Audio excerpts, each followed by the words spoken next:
शाखान्वित। नमः ओं विष्णुपादाय कृष्णपृष्ठाय भूतले श्रीमते भक्तिवेदांत स्वामिनिति नामिने। नमस्ते सारस्वती देवे गौरवाणी प्रचारिणे निर्विशेष शून्यवादी पाश्चात्यदेशतारिणे। नमो महावदन्याय कृष्ण प्रेम प्रदायते कृष्णाय कृष्ण चैतन्य नामिने गौरत्वसे नमः। हे कृष्ण करुणा सिंधु दीनबंधु जगतपते गोपेश गोपिका कांत राधा कांत नमस्ते। तप्त कांचन गौरांगी राधे वृंदावनेश्वरी वृषभानुसुते देवी प्रणमामि हरिप्रिय। वाञ्छाकल्पतरुभ्यश्च कृपा सिन्धुभ्येव च पतितानां पावनेभ्यो वैष्णवेभ्यो नमो नमः। श्री कृष्ण चैतन्य प्रभु नित्यानंद श्री अद्वैत गदाधर श्रीवासादि गौर भक्तवृंद। हरे कृष्णा कृष्ण कृष्ण हरे हरे हरे राम राम राम हरे हरे। हरे कृष्ण। सर्वांचं स्वागत आहे। आतापर्यंत आपण चर्चा केलेली आहे प्रथम स्कंधाच्या 11व्या अध्यायाचे।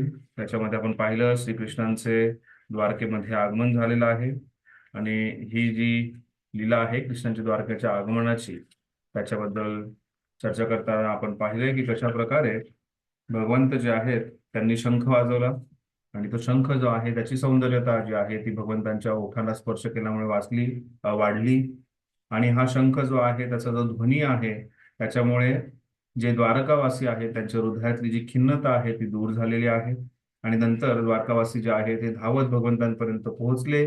भगवंतांना त्यांनी स्वागत करण्यासाठी भगवंतांना त्यांनी वेगवेगळ्या भेटवस्तू दिल्या।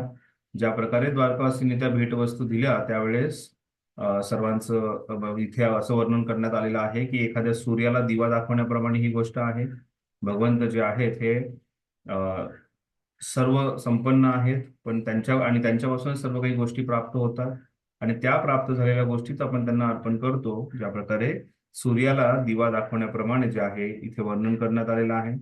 त्याचबरोबर त्या श्लोकात आपण पाहिलं भगवंत जे आहेत हे आत्माराम आहेत किंवा भगवंत जे आहेत हे पूर्ण काम आहेत आणि असे आत्माराम आणि पूर्ण काम भगवंत जे आहेत त्यांच्या ते स्वतःमध्ये आनंद घेणारे जरी असतील तरी त्यांनीच या सृष्टीची आणि जीवात्म्यांची निर्मिती केलेली आहे। आणि असे भगवंत जे कोणी गदगद होऊन तोडक्या मोडक्या शब्दामध्ये भगवंतांचं गुणगान करत आहेत त्यांची प्रशंसा करत आहेत त्यांना भेटवस्तू देत आहेत अशा द्वारकावासींकडे भगवंतांनी अतिशय प्रेमाने पाहिलं आणि इथे द्वारकावासी भगवंतांचं गुणगान करताना सांगतायत कशा प्रकारे तुमची जी महानता आहे तुमची जी विशेषता आहे त्याची तुलना कोणाबरोबरही होऊ शकत नाही। त्याचबरोबर भगवंत जे आहेत हे कधीही काल या कालाच्या आवेशामध्ये येत नाहीत। भगवंत कधीही काळाच्या प्रभावामध्ये येत नाहीत आणि अशा भगवंतांना जो कोणी शरणागत जातो तो व्यक्ती जो आहे हे पूर्णपणे यश प्राप्त करतो याच्याबद्दल वर्णन केलं। त्याचबरोबर ते भगवंत तुमचं दर्शन जे आहे अतिशय दुर्लभ आहे आणि त्याच तुमच्यापासून जो विरह आहे हा सहन करणं अतिशय अशक्य आहे। तुमच्यापासून होणारा विरह जो आहे हा एक क्षणाचा विरह सुद्धा आमच्यासाठी कित्येक वर्षांचा का वाटतो भासतो आणि त्यामुळे तुमच्यापासून विरह जो आहे हा फार दुःखदायक आहे। आणि जेव्हा तुम्ही कधी वृंदावन मथुरा किंवा तुम्ही हस्तिनापूरला जाता त्यावेळेस आम्ही जगायचं तरी कसं तुमच्या विरहापासून जगणं हे अशक्य होतं। आम्ही असं जीवन तरी कसं जगायचं असं वर्णन जे आहे इथे द्वारकावासी भगवंतांसमोर मांडतायत। भगवंतांना सांगतायत की तुमच्यापासून आम्ही वेगळं राहू शकत नाही किंवा तुमच्यापासून जो विरह जो आहे तो सहन करणं अतिशय अवघड आहे। हे सांगितल्यानंतर पुढे सुत गोस्वामी जे आहेत या गोष्टीचं वर्णन करतात की कशा प्रकारे भगवंतांनी द्वारकेमध्ये प्रवेश केला आणि हे वर्णन करत असताना अशाच प्रकारचं वर्णन जे आहे हे 10व्या स्कंदातही येतं जिथे भगवंतांना अक्रूर जेव्हा जेव्हा घ्यायला आले वृंदावनात आणि त्यानंतर वृंदावनातून भगवंतांनी जेव्हा प्रवेश केला मथुरेमध्ये त्या मथुरेतला जो प्रवास आहे त्याचंही अशाच प्रकारे वर्णन करण्यात आलेलं आहे। आणि त्याच प्रकारे इथे सुद्धा द्वारकेमध्ये कशा प्रकारे भगवंतांचं स्वागत झालं याचं वर्णन जे आहे हे करण्यात आलेलं आहे। तर इथून पुढे 11 ते श्लोक क्रमांक 15 मध्ये आपण पाहणार आहोत की कशा प्रकारे द्वारिका नगरी जी आहे ही सुंदरपणे सजली होती। श्लोक क्रमांक 11 मधुभोज दशार्ह अहम कुकुर अंधक वृष्णिभी आत्मतुल्य बलै वृत्ताम नागैर्भोगवती मिव.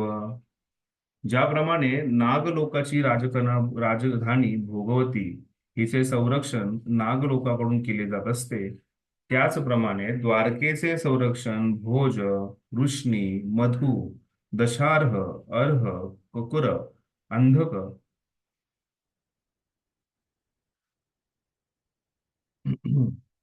इत्यादी कुलातील लोकांकडून केली जात होती. आणि हे लोक भगवान श्रीकृष्णांइतकेच बलशाली होते. तर इथे वेगवेगळे जे कुळ आहेत ज्यांचा संबंध जो आहे हा या द्वारकेशी होता किंवा ह्या भगवंत श्रीकृष्णांशी होता, अशा वेगवेगळ्या लोकांद्वारे हे वेगवेगळे जे राज्य आहेत हे या राज्याशी संबंधित होते. तर आपण त्यावेळेसची जर परिस्थिती पाहिली तर त्यावेळेस हस्तिनापूर जे आहे हे सर्वात प्रमुख होतं. हस्तिनापूरचा राजा जो आहे हा प्रमुख मानला जात होता. आणि त्या हस्तिनापूरचा जो राजा आहे त्या राजाला सर्व बाकीचे राज्य जे आहेत हे कर द्यायचे किंवा बाकीच्या राज्यांकडून जे काही हस्तिनापूरचे जे राजा होते त्यांना प्रमुख मानलं जायचं. आणि अशा प्रकारे हस्तिनापूरचे जे राजा आहेत त्यांच्या राज्यकारभारामध्ये जे मथुरावासी आहेत किंवा द्वारकावासी आहेत हे त्यांच्या राज्यकारभाराच्या आतमध्ये होते. पण त्याच द्वारकावासींच्या बरोबर ह्या बाकीच्या राज्य होते.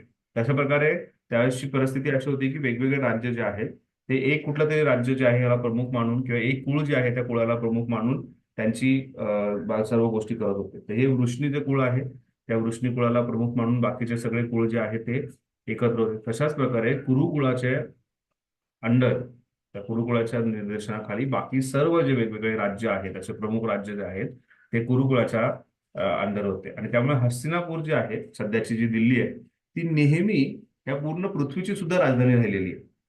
आणि विशेष करून हा भारतवर्ष जे आहे भारतवर्षाची राजधानी जी आहे ही हस्तिनापूर जे आहे किंवा सध्याचं दिल्ली जे आहे हे नेहमीच पूर्ण भारतवर्षाची राजधानी म्हणून प्रसिद्ध आहे. तर सांगण्याचं तात्पर्य हे आहे की त्याच प्रकारे ही द्वारका नगरी जी आहे ह्या द्वारका नगरीच्या किंवा भगवंत श्रीकृष्णांच्या आधिपत्याखाली हे बाकीचे जे वेगवेगळे राज्य आहेत कुळ आहेत हे कुळ जे आहे त्यांच्या बरोबर नेहमी संरक्षणासाठी उभे राहत होते. तर अशा प्रकारे ही द्वारका नगरी जी आहे ही अभेद्य होती. ही द्वारका नगरी जी आहे ही अशा प्रकारे पूर्णपणे चहूबाजूंनी सुरक्षित होती. आणि असं सांगत इथे जे आहे हे बाकीचे जे काही राजे आहेत तेही अतिशय बलशाली भगवंत कृष्णांप्रमाणे बलशाली होते असं वर्णन करून सांगितलं की ही द्वारका नगरी जी आहे ही अतिशय विशेष अभेद्य अतिशय सुरक्षित अशी जागा होती असं सांगण्यात आलेलं आहे.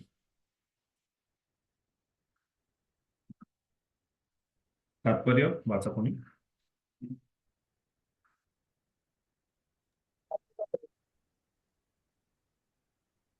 नाग नागालोक पृथ्वी लोकाच्या खाली आहे आणि त्यामुळे सूर्याची किरणे तेथे पोहोचण्यास अडथळा होतो.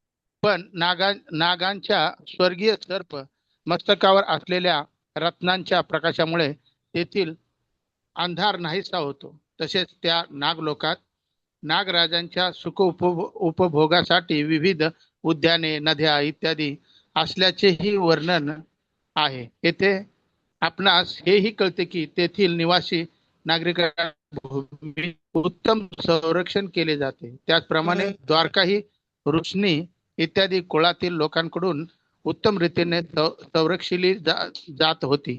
ते लोकही भगवान श्रीकृष्णा इतकेच बलवान होते. त्या रूपाने भगवंतांनी आपलीच शक्ती भूतलावर प्रगट केली होती. हरे कृष्ण. हरे कृष्ण. अशा प्रकारे ज्या प्रकारे नागलोक संरक्षित आहे त्याच प्रकारे द्वारका नगरी सुद्धा ही सुरक्षित द्वारका नगरी जी आहे तीही अतिशय सुरक्षित होती असं वर्णन इथे सुत गोस्वामी करत आहे. श्लोक क्रमांक 12. सर्वे ऋतू सर्वे विभव पुण्यवृक्ष लता शुभे श्रमे उद्यानो वनारा उद्यानो उपवन आरामय वृत्त पद्म आकार श्रियम. द्वारकेमध्ये सर्व वस्तूंचे सौंदर्य आणि वैभव पुरेपूर भरलेले होते. तेथे आश्रम, बागा, उपवने, मैदाने आणि कमलपुष्पे उमललेले असे जलाशय सर्वत्र होते. अतिशय सुंदर ही नगरी होती. ही फक्त सुरक्षित अशी काहीतरी जागा नव्हती, कुठली सुरक्षित बेट नव्हतं, पण त्याच्या व्यतिरिक्त ही नगरी जी आहे ही परिपूर्ण होती. सुरक्षित तर होतीच होती, तशाच बरोबर ती परिपूर्णही होती. ती नगरी जी आहे अतिशय सुंदर प्रकारे वेगवेगळ्या बागांनी, उपवनांनी, मैदानांनी, तसंच बरोबर कमलपुष्पांच्या तळ्यांनी उमललेले असे ते जलाशय जे आहे ते तिथे भरपूर होते आणि सर्व ऋतूंचे सौंदर्य आणि वैभव पुरेपूर भरलेले होते. तर हे कशामुळे होतं हेही समजणं गरजेचं आहे, कारण स्वयं भगवान श्रीकृष्ण जे आहे तिथे राहत होते. तुम्ही जर हा अध्याय वाचला की वर्षा ऋतू, जो वृंदावनातला वर्षा ऋतू हा अध्याय आहे, भागवताच्या 10व्या स्कंदातही त्याचं वर्णन येतं, किंवा वेगवेगळे जे ऋतू आहेत त्या ऋतूंचं वर्णन जे आहे हे भगवंतांच्या दशम स्कंदातल्या लीलांमध्ये येतं. आणि त्यामुळे वृंदावन जे आहे हे विशेष आहे. का? कारण भगवंत तिथे उपस्थित आहे आणि भगवंतांच्या प्रसन्नतेसाठी सर्व ऋतू जे आहेत, सर्व जे ग्रहतारे जे आहेत, हे भगवंतांच्या सेवेसाठी उपस्थित असतात. आणि अशा प्रकारे भगवंत जे आहेत ते उपस्थित होते आणि त्यामुळे हा जो पूर्ण हे जे वर्णन इथं आलेलं आहे त्या वर्णनानुसार आपण पाहतोय कशा प्रकारे द्वारका नगरी अतिशय सुंदर, त्याच्यात बरं वैभवपूर्ण होती. आणि तीच नगरी जी आहे त्याच्यामध्ये वेगवेगळ्या बागा, उपायमने ह्या सर्व गोष्टी होत्या. आणि अशा अप्रतिम व्यवस्थित नियोजित जी नगरी आहे त्या नगरीमध्ये भूखंड प्रवेश करत आहेत. तात्पर्य वाचा. हरे कृष्णा प्रभू. वाचा. निसर्गदत्त देणगीचा नैसर्गिकरित्या उपयोग घेतला तर मानव संस्कृती पूर्णत्वाकडे जाऊ शकते. येथे केलेल्या द्वारकेच्या वैभवाच्या वर्णनावरून आपणास दिसून येते की द्वारका नगरी उद्यानांनी, उपवनांनी तसेच विपुल कमळांनी शोभमान असलेल्या जलाशयांनी वेढलेली होती. विशेष म्हणजे या ठिकाणी गिरण्या, कारखाने आणि जोडीला कत्तलखाने यांचा कोठेच उल्लेख नाही. तो आधुनिक महानगराचा आवश्यक भाग आहे. अर्थात निसर्गाच्या देणग्यांचा उपयोग करण्याची प्रवृत्ती सुधारलेल्या आधुनिक माणसांच्या हृदयात सुद्धा आहे. या आधुनिक सुधारणांचे अग्रणी आपल्या निवासासाठी येथे सृष्टी सौंदर्य आहे, जलाशय आहेत अशीच ठिकाणे निवडतात. परंतु सामान्य माणसाला मात्र लोकवस्तीच्या दाट चाळीत राहण्यासाठी त्यांनी सोडून दिलेले असते. तेथे उद्याने आणि उपवने नसतात. या ठिकाणी आपल्याला द्वारकेचे निराळे चित्र दिसते. येथे असे कळते की संपूर्ण नगरीच अशा उद्यानांनी आणि क्रीडांगणांनी भरलेली होती. तसेच तेथे कमळपुष्पांनी भरलेले जलाशयही होते. असे कळते की सर्व मंडळी उपजीविकेसाठी निसर्गाने दिलेल्या फुलाफळांवर अवलंबून राहत होती. घृणित झोपड्या आणि गलिच्छ वस्त्या निर्माण करणाऱ्या औद्योगिक उपक्रमांवर ते अवलंबून नव्हते.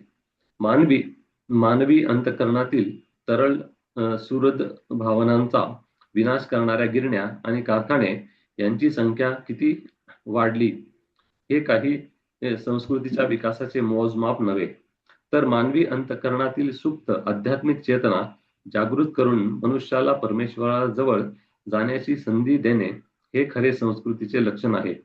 गिरण्या कारखान्यांची वाढ याला उग्र कर्म असे म्हणतात. आणि आपल्या कर्मांनी मानवी अंतःकरणातील तरल भावना दुर्बल होतात आणि समाजाला राक्षसी अंधार कोठडीचे रूप येते. या श्लोकात आपल्याला पवित्र अशा वृक्ष वनस्पतींचा निर्देश आढळतो. त्या आपापल्या ऋतूत फळे फुले देतात. अपवित्र वृक्ष म्हणजे निरुपयोगी वन्य काटेरी झाडे. ती केवळ इंधनासाठी उपयोगी आहेत. आजच्या सुधारलेल्या जगात अपवित्र वृक्ष रस्त्याच्या दोन्ही बाजूंना लावलेले दिसून येतात.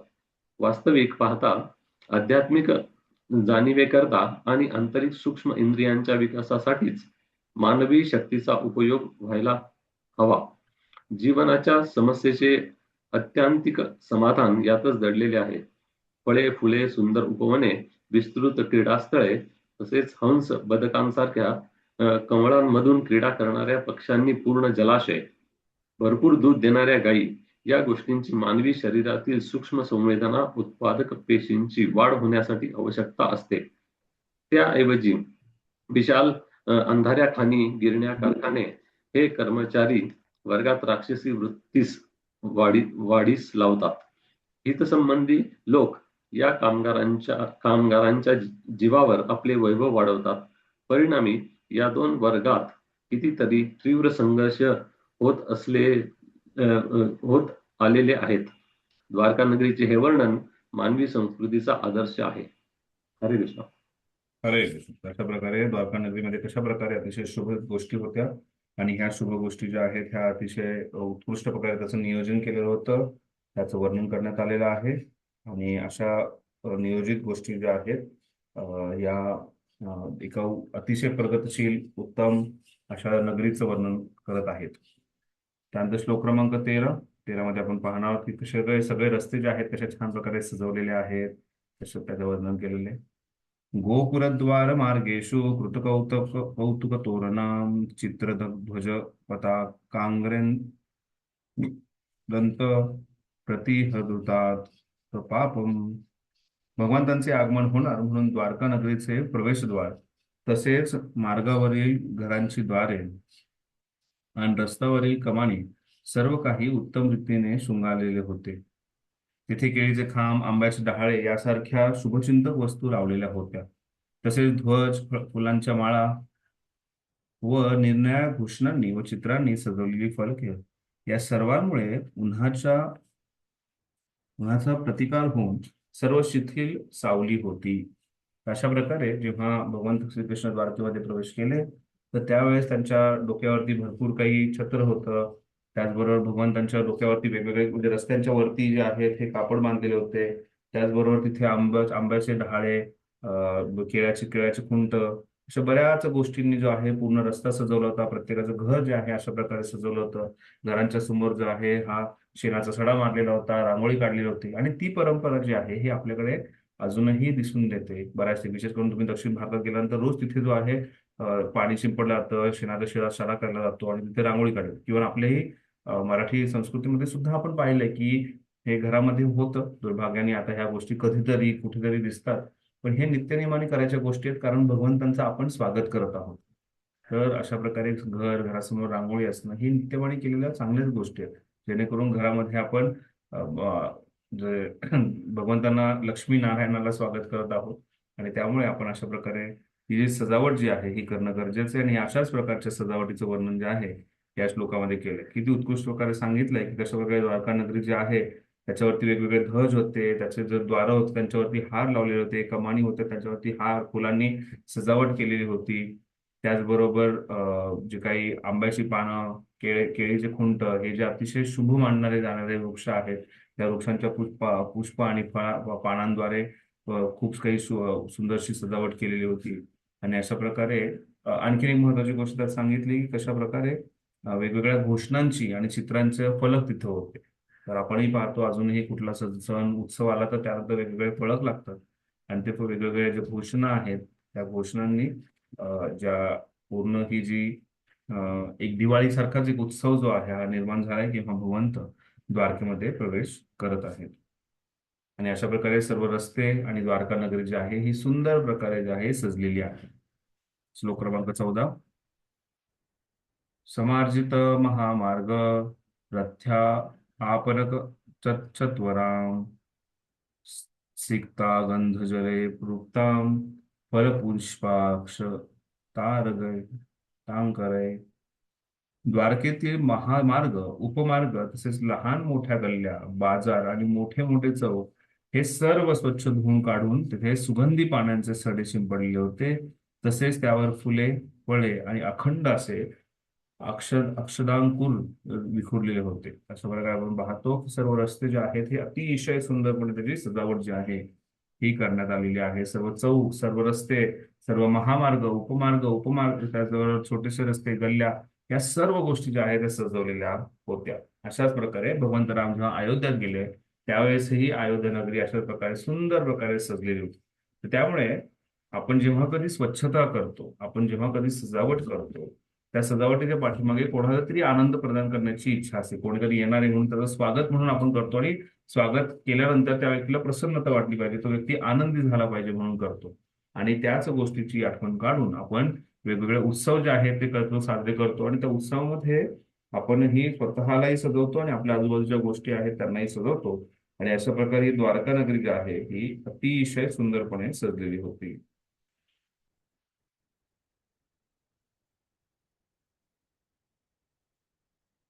श्लोक क्रमांक 15. द्वारि द्वारि गृहाणां च तध्यक्षत फलेषु मे अलङ्कृत्वा पुनर्कुम्भे बलिभिर्धूपदीपके. प्रत्येक घराच्या दाराशी दही, अखंड फळे, ऊस, पूर्ण भरलेले जलकुंभ, पूजेसाठी उपायन म्हणून आणलेल्या वस्तू, धूप आणि दीप यासारख्या मंगल वस्तू दिसत होत्या. अशा प्रकारे बऱ्याचशा मंगल वस्तू ज्या आहेत त्या सॉरी त्या ज्या आहेत ह्या नजरेसमोर पडत होत्या. आणि अशा प्रकारे हा यज्ञ जो आहे हा अतिशय विशेष आहे. आणि यज्ञ म्हणजे ही जी भगवंतांची जी भेट आहे, भगवंतांचा जो हा प्रवास आहे तो अतिशय विशेष आहे. विशेष करून आपण जर पाहिलं तर या सर्व गोष्टींची काळजी त्यावेळेस खूप घेतली जायची, की कशा प्रकारे घराच्या दारापाशी दही आहे, अखंड फळे आहे. तर आपण जर अजूनही तुम्ही दक्षिण भारतात गेलात तर तिथे मोठे मोठे नारळ असे घराच्या बाहेर ठेवले जातात, किंवा आपणही वेगवेगळ्या केळाचे खुंट किंवा अशा सगळ्या गोष्टी ज्या आहेत ह्या सजावटीमध्ये वापरल्या जायच्या. पूर्ण अखंड जी फळ आहेत, म्हणजे फळ लावायचंच म्हणून किंवा अर्पण करायचं म्हणून कसलंही कुठलंही फळ नाही, ते फळ सुद्धा जे आहे अखंड फळ आहे, ऊस आहे. अशा प्रकारे भगवंतांचं जे स्वागत आहे हे अतिशय जंगी, अतिशय उत्साहाने आणि त्याचबरोबर विशेष करून अतिशय शुभ गोष्टी ज्या आहेत त्या अर्पण करून भगवंतांचं स्वागत जे आहे इथे केलं जात आहे. ही चर्चा झाल्यानंतर आता आपण पाहिलं द्वारका नगरी जी आहे ती सजलेली आहे. द्वारका नगरी जी आहे त्याच्यामध्ये रस्ते सुद्धा सजवलेले आहेत, पूर्ण नगरी सजवलेली आहे. आणि ही द्वारका नगरी जी आहे अतिशय सुरक्षित अशी नगरी आहे. इथे भगवंतांनी जेव्हा प्रवेश केला त्यावेळेस सर्व द्वारकावासी जे आहेत ते आले होते.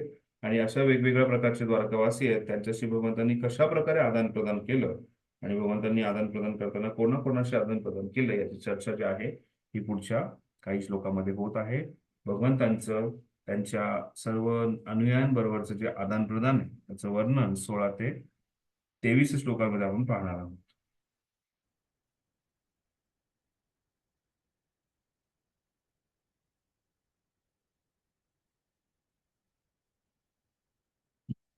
कोणाला काही विचारायचं आतापर्यंत चर्चा?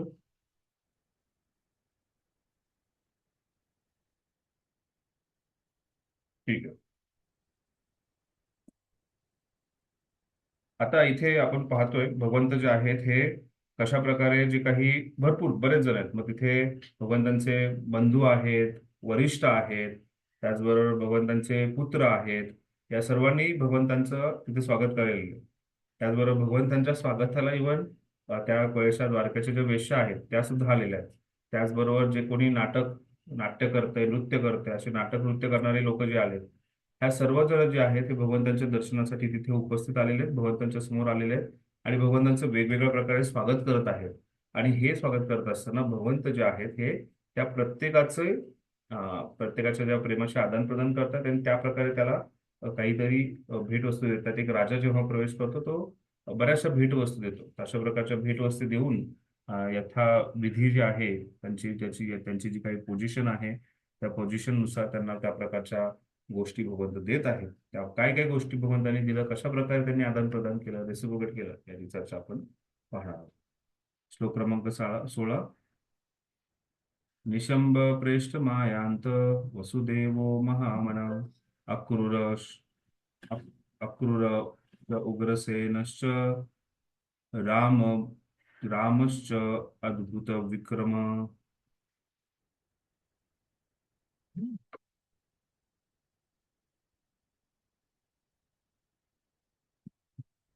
प्रद्युम्न चारुदेशन सांबो जांबवती सुत प्रहर्ष वेगोश्च शीतश शयनासन भोजन. भाषांतर कोणी वाचा जरा भाषांतर. मी वाचू प्रभूजी. हरे हो कृष्ण. सर.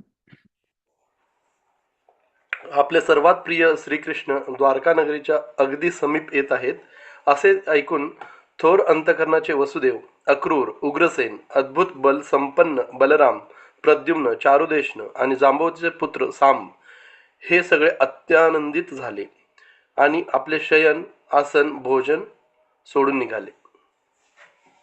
हरे कृष्ण. अशा प्रकारे हे सर्व प्रियजन जे आहेत तिथे आपण पाहतो वासुदेव जे भगवंतांचे पिता आहेत, अक्रूर जे आहेत, उग्रसेन जे आहेत, हे सर्व जे आहेत हे वरिष्ठ आहेत. त्याचबरोबर बलराम जे त्यांचे बंधू आहेत, अग्रजू, त्यानंतर प्रद्युम्न, चारुदेश, सांब हे त्यांचे जे पुत्र आहेत, हे सर्वजण जे आहेत हे भगवंतांच्या स्वागतासाठी अशा प्रकारे पुढे आलेले आहेत. जसं त्यांनी शंखाचा आवाज ऐकला, सर्व गोष्टी सोडल्या आणि त्यांचं जे काही आराम आहे, त्यांचं जे काही जेवण आहे, प्रसाद आहे, या सर्व गोष्टी सोडून जे आहेत ते भगवंतांच्या प्रती ते धावत पळत जे आहे तिथे अतिशय आनंदाने पोचलेले आहेत. ते इथे प्रभुपाद जे आहेत की प्रत्येक व्यक्तीबद्दल चर्चा करतात. कोण आहेत वसुदेव, अक्रूर, उग्रसेन, बलदेव जे कोण आहेत, या प्रत्येक सगळ्यांबद्दल, प्रद्युम्न कोण आहे, चारुदेशन, सांब कोण आहेत, या सर्वांचं वर्णन जे आहे मी प्रभुपादांनी केलेलं आहे. आणि शेवटी प्रभुपाद सांगतात, तर या सर्व श्रीकृष्ण पुत्रांनी आपापले निवासी राजवाडे सोडले आणि आपले बाकीचे सर्व उद्योग, भोजन, आश्रम, विश्रांती इत्यादी सर्व सोडून आपल्या महान पित्याकडे घाईघाईने धावले. अशा प्रकारे सर्वजण जे आहेत हे भगवंतांपर्यंत धावत पळत गेले. तर कृपया या प्रत्येकाबद्दल जे प्रभुपादांनी वर्णन केलेलं आहे ते वाचा. खूप छान प्रकारे आपल्याला त्यातून माहिती मिळणार आहे की ही प्रत्येक व्यक्ती जी आहे किती महत्वाची आहे आणि त्यांचा भगवंतांशी संबंध काय आहे.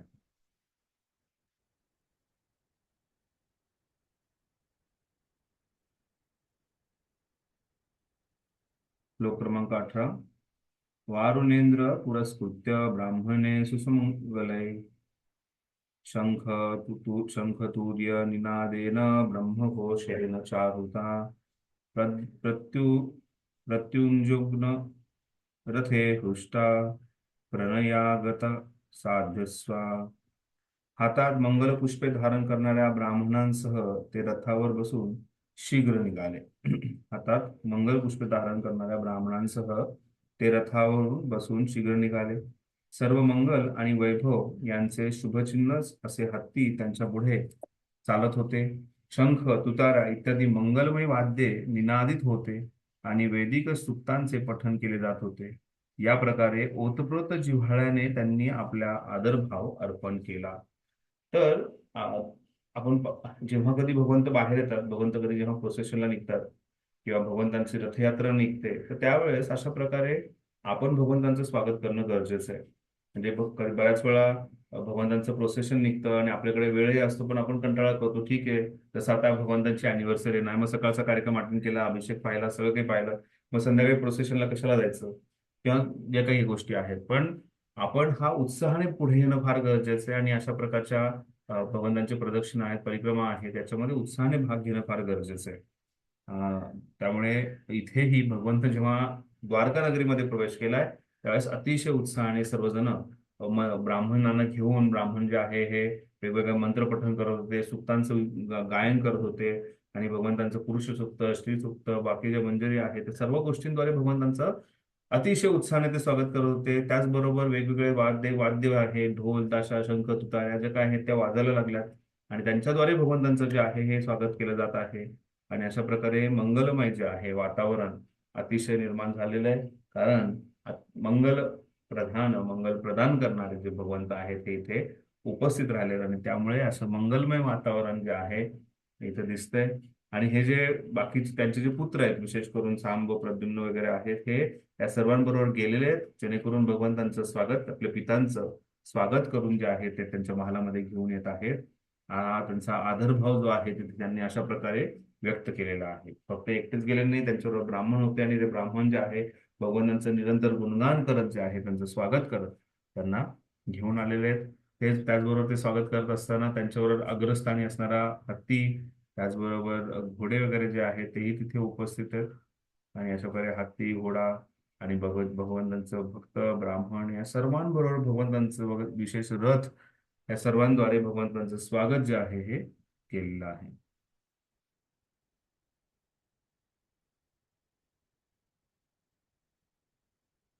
श्लोक क्रमांक 19. वारमुखाश्च शतशः याने स्तुतदर्शनोस्तुता लसत्कुंडल निर्भार्त कपोल वदनश्रिया. श्लोक क्रमांक 19 भाषांतर. ज्यावेळी नावाजलेल्या शेकडो वेश्या निरनिराळ्या वाहनातून निघाल्या, त्यांनाही भगवंतांच्या दर्शनाची तीव्र उत्सुकता होती. त्यांचे सुंदर मुखे आणि त्यांच्या कानातील झगझगणाऱ्या कर्णभूषणांनी सुशोभित होते व त्या कर्णभूषणामुळे त्यांची कांती अधिक सौंदर्यपूर्ण झाली होती. तर इथे वर्णन आलेले लसत कुंडलम म्हणजे त्यांच्या कानातले जे कुंडल आहेत, लसत कुंडलम गो ह्याच्यामध्ये दामोदर अष्टकमध्ये पण हा शब्द येतो की कशा भगवंतांच्या कानातले जे कुंडल आहेत ते खूप छान प्रकारे चमकत होते आणि चमकणाऱ्या त्या कुंडलांचं वर्णन जे आहे ते दामोदर अष्टकमध्ये केलं तर लसत कुंडलम गोकुले भजमानम. तर इथे वर्णन करण्यात येते कशा प्रकारे ते लसत कुंडलम म्हणजे कुंडल जे आहेत त्यांचं सौंदर्य भगवंतांमुळे वाढलं. आणि अशाच प्रकारे इथे ह्या वेश्या आहेत, सुंदरपणे अलंकार अलंकार केलेला आहे, शृंगार केलेला आहे. आणि अशा शेकडो वेश्या ज्या आहेत आपल्या वेगवेगळ्या वाहनातून निघाल्या. त्यांना दर्शनाची तीव्र उत्सुकता होती. त्यांची सुंदर मुखे आणि कानातील झगझगणाऱ्या कर्णभूषणाने सुभूषित होती आणि त्या कर्णभूषणामुळे त्यांची कांती अधिक सौंदर्यपूर्ण झाली होती. तर ह्या सर्व गोष्टी आपण जेव्हा पाहतो तर त्यावेळेस द्वारका नगरी जी आहे ही परिपूर्ण होती आणि त्या परिपूर्ण द्वारका नगरीमध्ये याही व्यक्तींना जे वेश्या आहेत त्यांनाही स्थान होतं. तर त्यामुळे आपल्याला वैदिक संस्कृतीमध्ये ज्या गोष्टी समजून सांगितल्या जातात बऱ्याच वेळा त्याच्यातून संभ्रम निर्माण होऊ शकतो. अरे, द्वारका ही एवढी पवित्र स्थान होतं, शुभ स्थान होतं आणि त्या शुभ स्थानी जे आहेत त्या वेश्या कशा होतात. तर याला आपण वर्णाश्रमाच्या धर्मानुसार पाहायचं आहे. त्याला आपण भक्ती मार्गावरून समजणं अवघड जाईल. त्यामुळे वर्णाश्रम धर्मानुसार वर्ण आणि आश्रम या गोष्टींचं नियोजन आहे आणि त्याच्याच बरोबर ही काही काही गोष्टी ज्या आहेत ज्या वेशीच्या बाहेर असतात त्या सर्व गोष्टी ज्या आहेत त्याही चालू आहेत, चालू राहतात. आणि त्याच प्रकारे आपण पाहतो या वेश्या ज्या आहेत त्याही भगवंतांच्या स्वागतासाठी अतिशय उत्साहाने पुढे धावत धावत आलेल्या आहेत. तात्पर्य वाचा. हरे कृष्ण हरे कृष्ण. प्रभुदान. मी वाचतो प्रभू. कोण वाचताय? मी वाचू संदीप का वाचा. प्रभूजी? हा, वाचा म्हणजे. तात्पर्य. वेश्या जर भगवंताच्या भक्त असतील तर आपण त्यांचा सुद्धा तिरस्कार करू नये. आजच्या काळात सुद्धा भारतातील मोठमोठ्या नगरात अशा अनेक गणिका सापडतील की त्या भगवंताच्या प्रामाणिक भक्त आहेत. दैवाच्या प्रतिकूलतेमुळे एखाद्या व्यक्तीला समाजात अप्रतिष्ठितपणाचा एखादा व्यवसाय पत्करावा लागतो. त्यामुळे भगवंताच्या भक्तीत काही व्यत्यय येत नाही. कोणत्याही परिस्थितीत भगवंताच्या भक्तीत कोणी कसलाही अडथळा आणू शकत नाही. या श्लोकावरून असे दिसते की द्वारकेसारख्या नगरीत जेथे साक्षात भगवान श्रीकृष्णाचा निवास होता तेथेही आणि त्या काळी सुमारे 5,000 वर्षापूर्वीही वेश्यावस्ती होती. याचा अर्थ हा की समाज सुस्थितीत राहण्याच्या दृष्टीने वेश्या सुद्धा आवश्यक आहेत. सरकार दारूची दुकाने उघडते तेव्हा त्याचा अर्थ असा नसतो की सरकार नागरिकांना दारू पिण्याला उत्तेजन देते. त्यामागील भूमिका अशी असते की समाजात असा एक वर्ग नेहमीच राहणार आहे की जो कोणत्याही परिस्थितीत कोणतेही मूल्य देऊन दारू पिणारच. परिणामी दारूबंदी केल्याने मोठमोठ्या नगरातून अवैध रूपाने दारू आणली जाते. त्याचप्रमाणे ज्या पुरुषांना घरी समाधान मिळत नाही त्यांना काही सुविधांची आवश्यकता असते आणि जर वेश्या संस्था अस्तित्वात नसेल तर हे असे नीच श्रेणीचे पुरुष इतर स्त्रियांना वेश्यावृत्ती स्वीकारण्यास प्रवृत्त करतील. त्यापेक्षा वेश्या उपलब्ध असाव्यात म्हणजे समाजाचे पावित्र्य टिकेल. सर्व समाजातच वेश्यावृत्ती बोकळण्यापेक्षा त्यासाठी एक स्वतंत्र वेश्या वर्ग असणेच बरे. खरी सामाजिक सुधारणा ही आहे की सर्वांना परमेश्वराच्या भक्तीकडे वळवावे म्हणजे समाजाचे अधपतन घडवणाऱ्या सर्वच प्रवृत्तींना आपोआप पायबंद बसेल. श्री बिल्ब मंगल ठाकूर हे विष्णू स्वामी वैष्णव पंथाचे एक श्रेष्ठ आचार्य झाले. ते गृहस्थाश्रमी असताना एका वेश्येकडे फारच आकृष्ट झाले. ती वेश्या भगवंताची दृढ भक्त होती. एके रात्री विजांचा कडकडाट आणि मुसळधार पाऊस चालू असताना हे ठाकूर चिंतामणी नामक त्या वेश्येच्या घरी गेले. अशा भयान रात्री उसळलेल्या लाटांनी घोंघवणारी नदी पार करून आलेल्या ठाकूरांना पाहता चिंतामणी आश्चर्याने थक्क झाली. ती ठाकूरांना म्हणाली, माझ्यासारखा यत्किंचित हाडा माणसाच्या क्षुल्लक स्त्रीकडे आपली ही जी ओढ आहे, ती जर भगवंताच्या सेवेकडे लागून त्यांच्या दिव्य सौंदर्याचे आकर्षण तुम्हाला निर्माण झाले तर परम सार्थक होईल. ठाकूरांच्या आयुष्यातील तो सर्वात मोलाचा क्षण होता. वेश्येच्या या शब्दांनी ते आध्यात्मिक साक्षात्काराच्या दिशेने वळले. पुढे त्यांनी त्या वेश्येलाच आपला आध्यात्मिक गुरु मानले आणि आपल्या अनेक वाङ्मय कृतीतून आपल्याला सुमार्गावर आणणाऱ्या त्या चिंतामणीची त्यांनी स्तुती केली. भगवद्गीतेमध्ये 9.32 भगवान म्हणतात, हे पार्था, अत्यंत कनिष्ठ जातीत जन्मलेले चांडाळ नास्तिक कुळात जन्माला आलेले इतकेच काय, वेश्या देखील जर अव्यभिचारी भक्तीने माझा आश्रय घेतील तर ते जीवनाची परिपूर्णता प्राप्त करतील.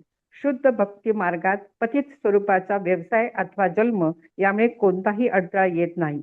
त्याचे अनुसरण करण्यास तो तत्पर असेल त्याच्याकरता तो मोकळा आहे.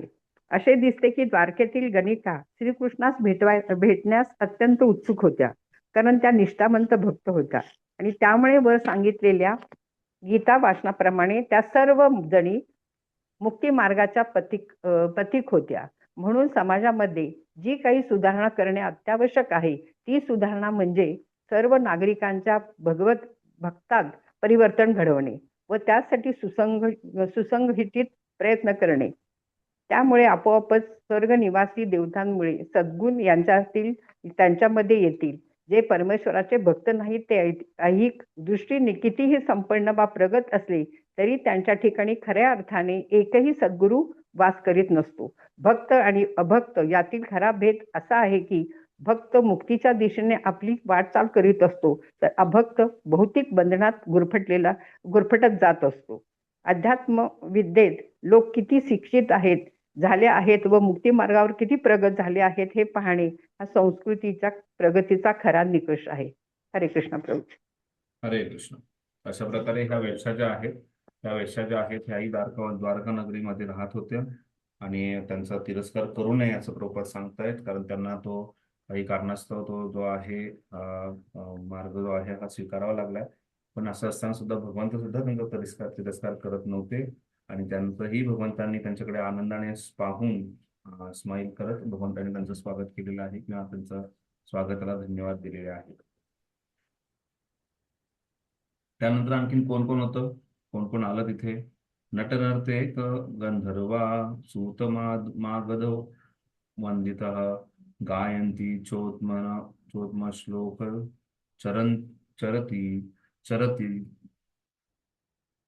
चरतानी अद्भुतानी. भगवंतांच्या अद्भुत लीलांची स्तुती प्राप्त करून श्रेष्ठ नट, कलावंत, नर्तक, गायक आणि सूत, मागध, बंदीजन असे सर्व आपल्या कलाकृती सादर करीत त्यांच्या अद्भुत चरित्राचे गायन करीत सर्वात पुढे चाललेले होते.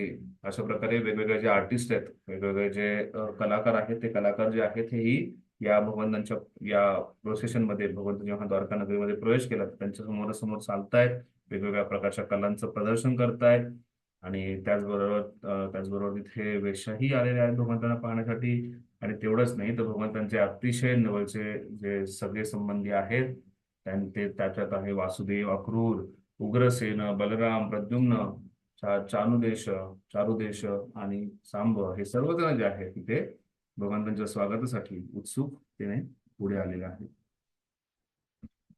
तात्पर्यामध्ये आपण पाहतो अगदी 100 वर्षापूर्वी शेवटचे जो पॅरेग्राफ आहे त्याच्यामध्ये सांगतायत, भारतातील बहुतेक सर्व नाट्यप्रयोग हे परमेश्वरांच्या अद्भुत लीला संबंधित असत.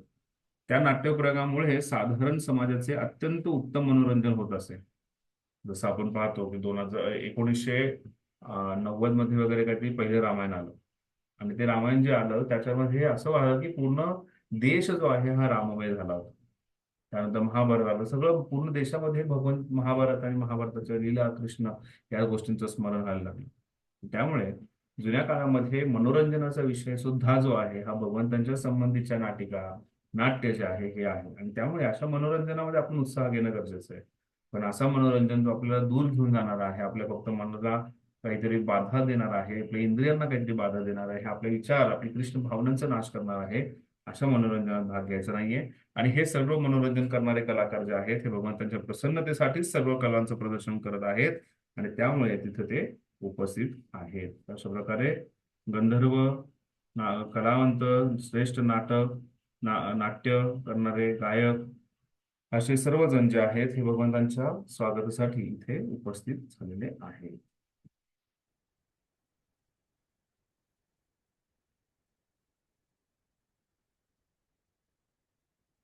त्यानंतर आपण पाहतो की कशा प्रकारे भगवंत जे आहेत हे या सर्वांशी आदान प्रदान करत आहे. हे पुढच्या 2 श्लोकांमध्ये याचं वर्णन करण्यात आलेलं आहे. श्लोक क्रमांक 21 आणि 22 मध्ये भगवान सत्र बंधूनां पौराणाम अनुवर्तिनां यथा विद्युपसंगस्मित सर्वेषां मानमादधे.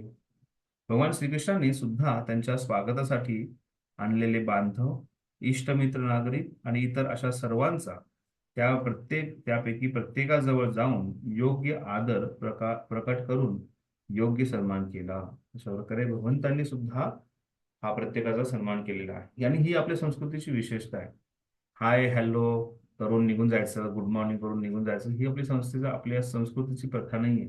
आपल्या संस्कृतीमध्ये कोण कोणत्या स्थितीमध्ये आहे. जसं भगवंत हस्तिनापूरमध्ये प्रवेश करायचे, हस्तिनापूरमध्ये जेव्हा पांडवांना पाहायचे, कुंती महाराजांना पाहायचे, तर कुंती महाराजांचे चरणाला स्पर्श करायचे. त्याचबरोबर युधिष्ठिर महाराज आणि भीम यांच्या चरणाला स्पर्श करायचे. अर्जुन मित्र होता त्याला आलिंगन करायचे. नकुल सहदेव जे आहे हे भगवंतांच्या चरणी प्रणाम करायचे, त्यांना भगवंत आशीर्वाद द्यायचे. अशाच प्रकारे इथे सुद्धा भगवंतांनी काय केलंय, कोण कोण समोर आलेले स्वागतासाठी त्यांना त्या त्या प्रकारे भगवंतांनी त्यांचं जे प्रेम व्यक्त केले, आदान प्रदान जे आहे हे भगवंतांनी केलेलं आहे. आणि असा योग्य आदर करत भगवंत जे आहे हे पुढे चाललेत. श्लोक क्रमांक 22 प्रहा अभिवादन आश्लेन करस्पर्श स्मित ईर्षणे आश्रावास्य चाष्पाकेभ्यो वैरश्चाभिमतैर्विभू. सर्व समर्थ भगवान श्रीकृष्णांनी कोणापुढे मस्तक नम्र केले, तर कोणाशी स्वागताचे औपचारिक शब्द बोलले, कोणाला आलिंगन दिले, तर कोणाशी हस्तवंदन केले, कोणाकडे सुहास्य मुद्रेने पाहिले. अशा प्रकारे प्रत्येकाचे यथायोग्य समाधान करीत व आशीर्वाद देत भगवंतांनी अगदी कनिष्ठ वर्गीयांपर्यंत सर्वांचे स्वागत स्वीकारले. अशा प्रकारे त्यांच्या स्वागतासाठी जे जे आले होते आणि त्याच्यामध्ये कोणी वरिष्ठ किंवा कोणी कनिष्ठ असू शकतं, या सर्वांना भगवंतांनी भरभरून प्रेम दिलं. त्यांच्याकडे भगवंत जे आहेत हे अतिशय आनंदाने प्रेमाने पाहत होते आणि त्यांनी ते आणलेल्या भेटवस्तूंचा स्वीकार करत होते. अशा प्रकारे भगवंत जे आहे हे प्रत्येकाशी प्रेमाचं आदान प्रदान जे आहे हे करत आहेत असं आपण पाहत आहोत. श्लोक क्रमांक 23 स्वयंच गुरुभी विप्रे सदारे स्तवीरैरपि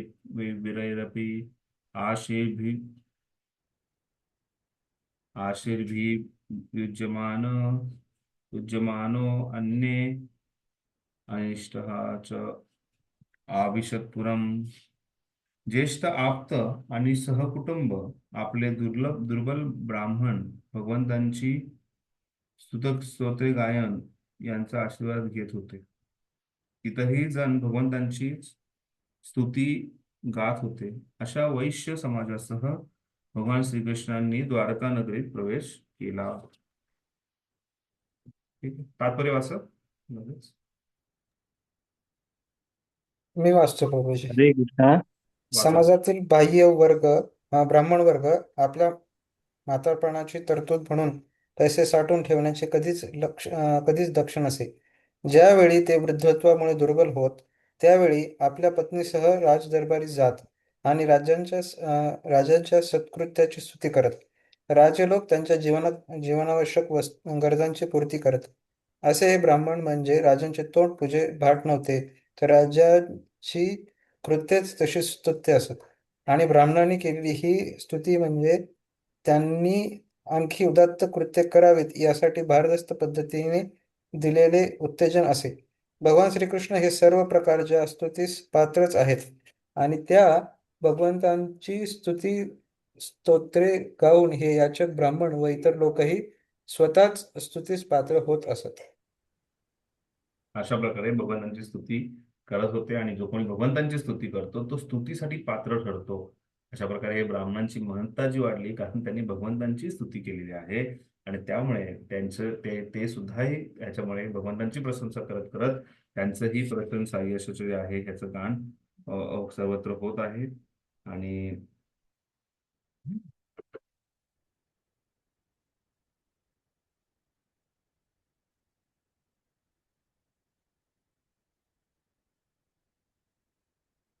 इथे आणखी एक गोष्ट सांगितली, जेव्हा ब्राह्मण जे आहे तो अतिशय दुर्बल होत जातो तर त्यावेळेस पत्नीसह तो राजदरबारात जायचा आणि राजा जे आहे ही त्यांना पाहून जे आहे भरपूर दान जे आहे हे अर्पण करत होता.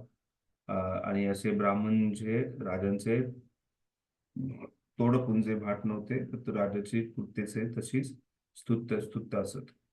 तर इथे राजा जो आहे तोही आपलं कर्तव्य म्हणून या ब्राह्मणांची काळजी घेत होता आणि ते कर्तव्य तो अतिशय आनंदाने त्या गोष्टीचा स्वीकार करत होतो. ते साधूची सेवा करताना तेवढाच आनंद आपला असणं गरजेचं आहे. साधूंची इच्छा पूर्ण करणं हे प्रत्येकाचं आपलं कर्तव्य आहे आणि त्यासाठी आपण उत्साहाने पुढे येणं गरजेचं आहे. आणि असं प्रकारे साधूंचं स्वागत जे आहे हे इथे झालेलं आहे. तर आपण पाहिलं श्लोक क्रमांक 16 ते 23 मध्ये की कशा प्रकारे भगवंत आलेत हे ऐकल्यानंतर खूप महान जे वासुदेव, अक्रूर, उग्रसेन, प्रद्युम्न, भीष्म, बलराम, प्रद्युम्न, सांब हे सर्वजण आहेत जे भगवंतांच्या स्वागतासाठी आले. फक्त तेच नाही आले तर त्यांच्याबरोबर द्वारकेचे वेश्या आहेत त्याही तिथे आजूबाजूला येऊन थांबल्या. त्याचबरोबर भगवंतांच्या समोर जो आहे वेगवेगळ्या कलांचं प्रदर्शन करणारे वेगवेगळे कलाकार जे आहेत ते उपस्थित होते. आणि त्याचबरोबर भगवंतांनी जेव्हा स्वागत केलं भगवंत जेव्हा द्वारकामध्ये आले आणि भगवंत आल्यानंतर जेव्हा त्यांच्या आई बरोबर सची माताजी बरोबर भगवंत जे आहेत सची माताजी सॉरी भगवंत जे आहेत हे त्यांच्या सर्वांचं जे आहे अतिशय प्रेमाने जे आहे स्वागत केलं. विशेष करून भगवंतांनी तिथे सर्वांचा सन्मान योग्य प्रकारे सन्मान केला. म्हणजे जे काही वरिष्ठ आहेत त्यांचा सन्मान केला, जे काही कनिष्ठ आहेत त्यांच्याशी भगवंतांनी त्याच प्रकारे आदान प्रदान केलं. कुठे बरं वर्णन होतं भगवंत जे आहेत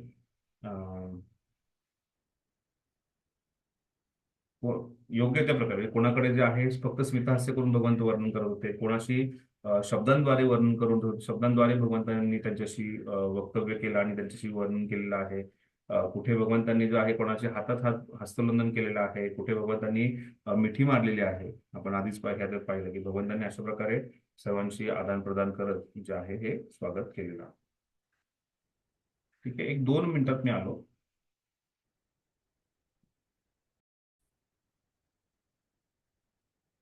कोणाला काही प्रश्न विचारायचे आतापर्यंत चर्चेवर?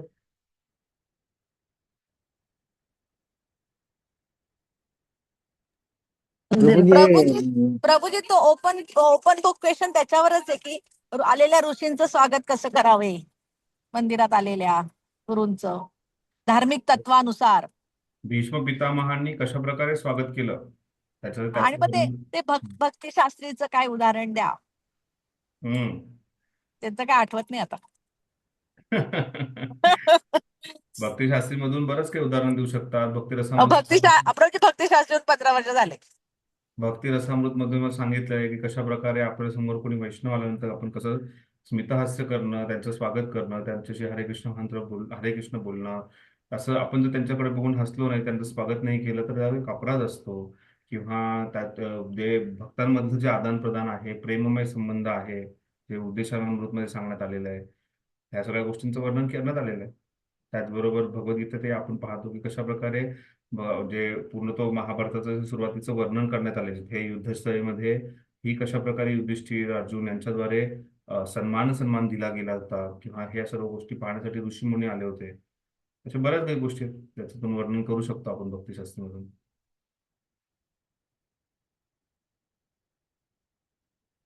ठीक आहे, अजून कोणाला काही गुडाकेश तुम्हाला काही विचारायचं? हरे कृष्ण प्रभुजी. हा, बोला. म्हणजे द्वारका नगरी ही भगवंतांची नगरी होती आणि ती त्यांनी भक्तांसाठी तयार केलेली होती. आणि मी तर म्हणते ते हे श्वान खाणारे वगैरे कसं काय राहत होते, म्हणजे मांस खाणारे वगैरे, म्हणजे असं वाटतं. इथे त्यामुळेच मी सांगितलं ह्या गोष्टी हे पाहताना आपण एक वर्णाश्रम धर्म जो आहे त्या वर्णाश्रम धर्मामध्ये फक्त 4 वर्ण आणि 4 आश्रमच नाही, पण त्याच्या व्यतिरिक्तही खालच्या स्तराची लोक जे आहेत तेही राहत होते आणि त्यांना सुद्धा आश्रय जो आहे हा दिला जायचा. म्हणजे आता समाजामध्ये त्यांचं प्रत्येकाचं स्थान असतं. जसं मांसाहार करणारे किंवा नशापान करणारे हे जे लोक आहेत यांना सगळ्यांना वेशीच्या बाहेर असायचं. कधीही मांसाचं दुकान जे आहे वेशीच्या आतमध्ये कधी नसायचं. आता दुर्भाग्याची गोष्ट आहे की देवळाच्या बाजूला सुद्धा लोक मांसाहाराचं दुकान टाकायला कमी करत नाहीत किंवा ते ह्या गोष्टी करायला कमी करत नाहीत. पण ह्या सर्व गोष्टी ज्या आहेत ह्या सर्व काही त्यावेळेस वेशीच्या बाहेर होतात. त्यामुळे जेव्हा कलिपुरुषाने जेव्हा परीक्षित महाराजांचा आश्रय घेतला, परीक्षित महाराजांची क्षमा मागितली, तेव्हा परीक्षित महाराज त्यांना सांगितलं होतं की अशा ठिकाणी जिथे ह्या सगळ्या गोष्टींच्या चुकीच्या गोष्टी होतात त्या ठिकाणी तुम्ही जा. पण तिथे सुद्धा परीक्षित महाराजांनी किंवा त्या समाजामध्ये त्या लोकांना तशा प्रकारचं स्थान जे आहे हे दिलं होतं. इनफॅक्ट ह्या गोष्टीतून आपण हेही पाहतो की वेगवेगळ्या युगांमध्ये सुद्धा अशी वेगवेगळ्या चेतनेची लोक, म्हणजे निम्न चेतनेची लोक सुद्धा होते आणि उच्च चेतनेची लोक सुद्धा त्यावेळेस होते. आणि अशा सर्व व्यक्तींना, सर्व लोकांना जो आहे हा वेगवेगळ्या ठिकाणी आश्रय जो आहे हा दिला जातो. ह्याचं उत्कृष्ट उदाहरण जर तुम्हाला पाहिजे असेल तर तुम्ही श्रीरंगमला कधी गेलात तर श्रीरंगम जे आहे त्याच्यामध्ये भगवंतांचं जे मंदिर आहे मेन श्री रंगनाथांचं, त्याच्या बाजूला जे आहे ही ब्राह्मणांची वस्ती आहे. त्याच्यानंतर जे क्षत्रिय आहेत त्यांची वस्ती, त्याच्यानंतर वैश्य जे आहेत त्यांची वस्ती आहे, त्याच्यानंतर जे आहेत हे जे शूद्र आहेत त्यांची वस्ती, आणि त्यानंतर बाकीचे जे निम्नस्तराचे आहेत त्यांच्यासाठी सुद्धा राहण्याची व्यवस्था आहे. तर सांगण्याचं तात्पर्य आहे की ह्यांना सर्वांना जे आहे ही अशा वेगवेगळ्या प्रकारचे व्यक्ती जे आहेत वेगवेगळ्या कालापासून जे आहेत येत आहेत आणि त्यांच्या चेतनेच्या स्तरानुसार किंवा त्यांच्या कार्याच्या स्तरानुसार त्यांना त्या साम्राज्यामध्ये, त्या राज्यामध्ये राहण्याची व्यवस्था, राजाचे ते कर्तव्य होतं की त्यांच्यासाठी सुद्धा ती व्यवस्था करणं गरजेचं आहे. ठीक आहे. ओके बरं. हरे कृष्ण प्रभूजी, दंडवत प्रणाम. हरे कृष्ण. हो, बोला. प्रभूजी, स्वामी विवेकानंद पण नॉनव्हेज खात होते ना? म्हणजे मी असं ऐकलंय की ही इज फ्रॉम बेंगॉल, तिथले सगळेच लोक म्हणजे जे अगदी ठीक आहे. आता जे आपल्या विषय नाही. रेकॉर्डेड क्लासमध्ये ह्या सगळ्या गोष्टींची चर्चा नको. ठीक आहे. नंतर भेटू त्यावित. हो, चालेल. Okay, thank you Prabhuji. हा माताजी, बोला. प्रभूजी, परीक्षित महाराजांचं जे शेवटचं हे होता की कलीने प्रवेश केला, तर त्यावेळेस कली त्यांना असं म्हणतो ना की ह्या जे 4 ठिकाणं पहिल्यांदा परीक्षित महाराजांनी त्यांना दिली, तर बरोबर. त्यावेळेस कली म्हणतात ना की ह्या ठिकाणांवरती तर कोणी येणारच नाही, आणि म्हणून मग 5वं ठिकाण ते सोन्याचं दिलं जातं. बरोबर. तर मग इथं हे कसं समजायचं की त्यावेळेस पण ही समाजाची गरज, हे तर नाही दिसून येत ना त्यांच्या बोलण्यावरून की समाजाची गरज होती म्हणून ह्या वेश्या व्यवसाय किंवा मदिराची दुकानं वगैरे होती. तर जर कली असं म्हणतात की त्यावेळेस कोणीच तिथं येत नव्हतं, तर मग ह्या गोष्टी म्हणजे हे समजायचं कसं? हा, कली जो होता, कली एका राजाच्या रूपामध्ये, तुम्ही जो वर्णन पाहिलं कलीचं, तो कली जो होता त्याने मुकुट धारण केला होता, तो एका राजाच्या रूपामध्ये तिथं आला होता. तर कली जो होता त्याला त्याचं साम्राज्य वाढवायचं होतं, त्याला एक कुठेतरी असं ठिकाण हवं होतं जिथे तो ऐश्वर्यवान होऊ शकतो, शक्तिशाली होऊ शकतो. आणि ह्या इच्छेने त्याने जे आहे तिथे परीक्षित महाराजांसमोर ही गोष्ट मांडलेली आहे. आणि परीक्षित महाराज जे आहेत हेही अज्ञानी नाही आहेत. परीक्षित महाराजांना सुद्धा या गोष्टीची जाण आहे की हा जो व्यक्ती आहे याला शक्तिशाली करणं योग्य नाहीये, पण तो राजाच्या रूपात आलेला आहे, तो राज्य कारभार करण्याची इच्छा आहे त्याची, किंवा त्याला काहीतरी प्रबळ व्हायचंय ती इच्छा आहे. आणि अशा प्रकारे तो राजा जो असतो, जो कोणी त्याला शरणागत जातो, त्या शरणागत जाणाऱ्या व्यक्तीला आश्रय देणं हे राजाचं कर्तव्य आहे. आणि त्यामुळे परीक्षित महाराजांनी ती गोष्ट, पण त्यावेळेस असा अर्थ नाहीये की अशा व्यक्तींकडे किंवा अशा ठिकाणी कोणीच जात नव्हतं. अशा ठिकाणी खूप जास्त लोक जात नव्हती, काही ना काहीतरी लोक जातच होती, पण त्यावेळेस सत्वगुण जास्त होता किंवा सात्विक कर्म जे आहे ती जास्त होते, आणि त्यामुळे अशा गोष्टींकडे जास्त लोक जात नव्हती, हे नक्की आहे. म्हणजे अजूनही अजून म्हणण्याच्या एक 40 वर्षापूर्वी गावामध्ये चुकीच्या गोष्टी करण्यासाठी लोक घाबरत होते. चुकीचं म्हणजे काय, 1980 मध्ये वृंदावनपूर सांगतात की त्यावेळेस चहा आणि कॉफी ही गोष्ट जी आहे ती सुद्धा जर कोणाला प्यायची असेल तर कुठेतरी घराच्या बाहेर कुठेतरी कोपऱ्यात जाऊन त्यांना करावं लागायचं. आता जी गोष्ट घरामध्ये नित्यनेमाने कोणी आलं तर स्वागतासाठी केली जाते, ती गोष्ट सुद्धा लोक लाजून कुठेतरी दूर जाऊन करायचं. तर जसं जसं कलेचा प्रभाव वाढणार आहे, ह्या गोष्टींचा प्रभाव वाढणार आहे आणि ह्या गोष्टी प्रमुख वाढणार आहेत. पण त्यावेळेस बरोबर आहे तुमचं म्हणण्यानुसार की ह्या गोष्टींना प्रभाव कमी होता, पण असं नव्हतं की कोणी तिकडे जात नव्हतं. काही प्रमाणात लोक जे आहेत की त्या नाही, पण गोष्टी म्हणजे असं तुम्ही म्हटले ना की समाजाची गरज होती म्हणून ह्या गोष्टी आता आहेत. हा म्हणजे आता हे समजू शकतो कारण कलियुगामध्ये की त्यावेळेस सुद्धा आपण ह्याच्यामध्ये तुम्ही तात्पर्याचं वाचलं की ज्यामध्ये ह्या प्रॉस्टिट्यूट ह्यांचं वर्णन केलंय, तिथे प्रोपात लिहितात की त्या त्या लोकांना आश्रय देणं हे त्या राजाचं कर्तव्य होतं आणि समाजामध्ये काही लोक होती ती अशा लोकांकडे जात होती. म्हणजे आत्ताचं जेवढं प्रमाण आहे त्या प्रमाणात ती लोक कमी होती. पण चांडाल जे आले, म्हणजे जसं आपण भागवतात वर्णन करण्यात आलंय की ब्राह्मण, क्षत्रिय, वैश्य, शूद्र, त्याच्यानंतर जे आहेत हे चांडाल किंवा कषादय, पुनांद, पुलकश, असे वेगवेगळे जे आहेत हे निम्न स्तराची लोक आहेत. मे बी त्यांचं प्रमाण कमी असेल, पण तशा प्रकारची लोक जी आहेत, मग तशाच प्रकारे वेश्या किंवा मदिरालय ह्याचंही भक्षण करणारी लोक जे आहेत त्यांचं लोकांचं प्रमाण कमी होतं. पण ही लोक सुद्धा त्यावेळेस होती आणि तशा लोकांची समाजामध्ये गरज, म्हणजे त्या लोकांसाठी ती गरजेची गोष्ट होती. ती गोष्ट पुरवणं जे आहे हे ह्या गोष्टी किंवा त्यांची जी काही गरज आहे ते पुरवणं राजाचं कर्तव्य आहे. त्यामुळे परीक्षित महाराजांनी तशा लोकांसाठी, किंवा परीक्षित महाराज काय, कृष्णाने सुद्धा द्वारकेमध्ये अशा लोकांसाठी योजना करून ठेवलेली होती. म्हणजे प्रत्येक युगामध्ये ह्या चारही गोष्टी ज्या आपल्या ह्याच्यामध्ये बॅन केलेल्या त्या होत्या सुरुवातीपासून चारही युगात. सत्ययुगामध्ये सुद्धा होत्या. सत्ययुगामध्ये पण होत्या, त्रेतायुगामध्ये पण होत्या, द्वापरयुगामध्ये पण होत्या.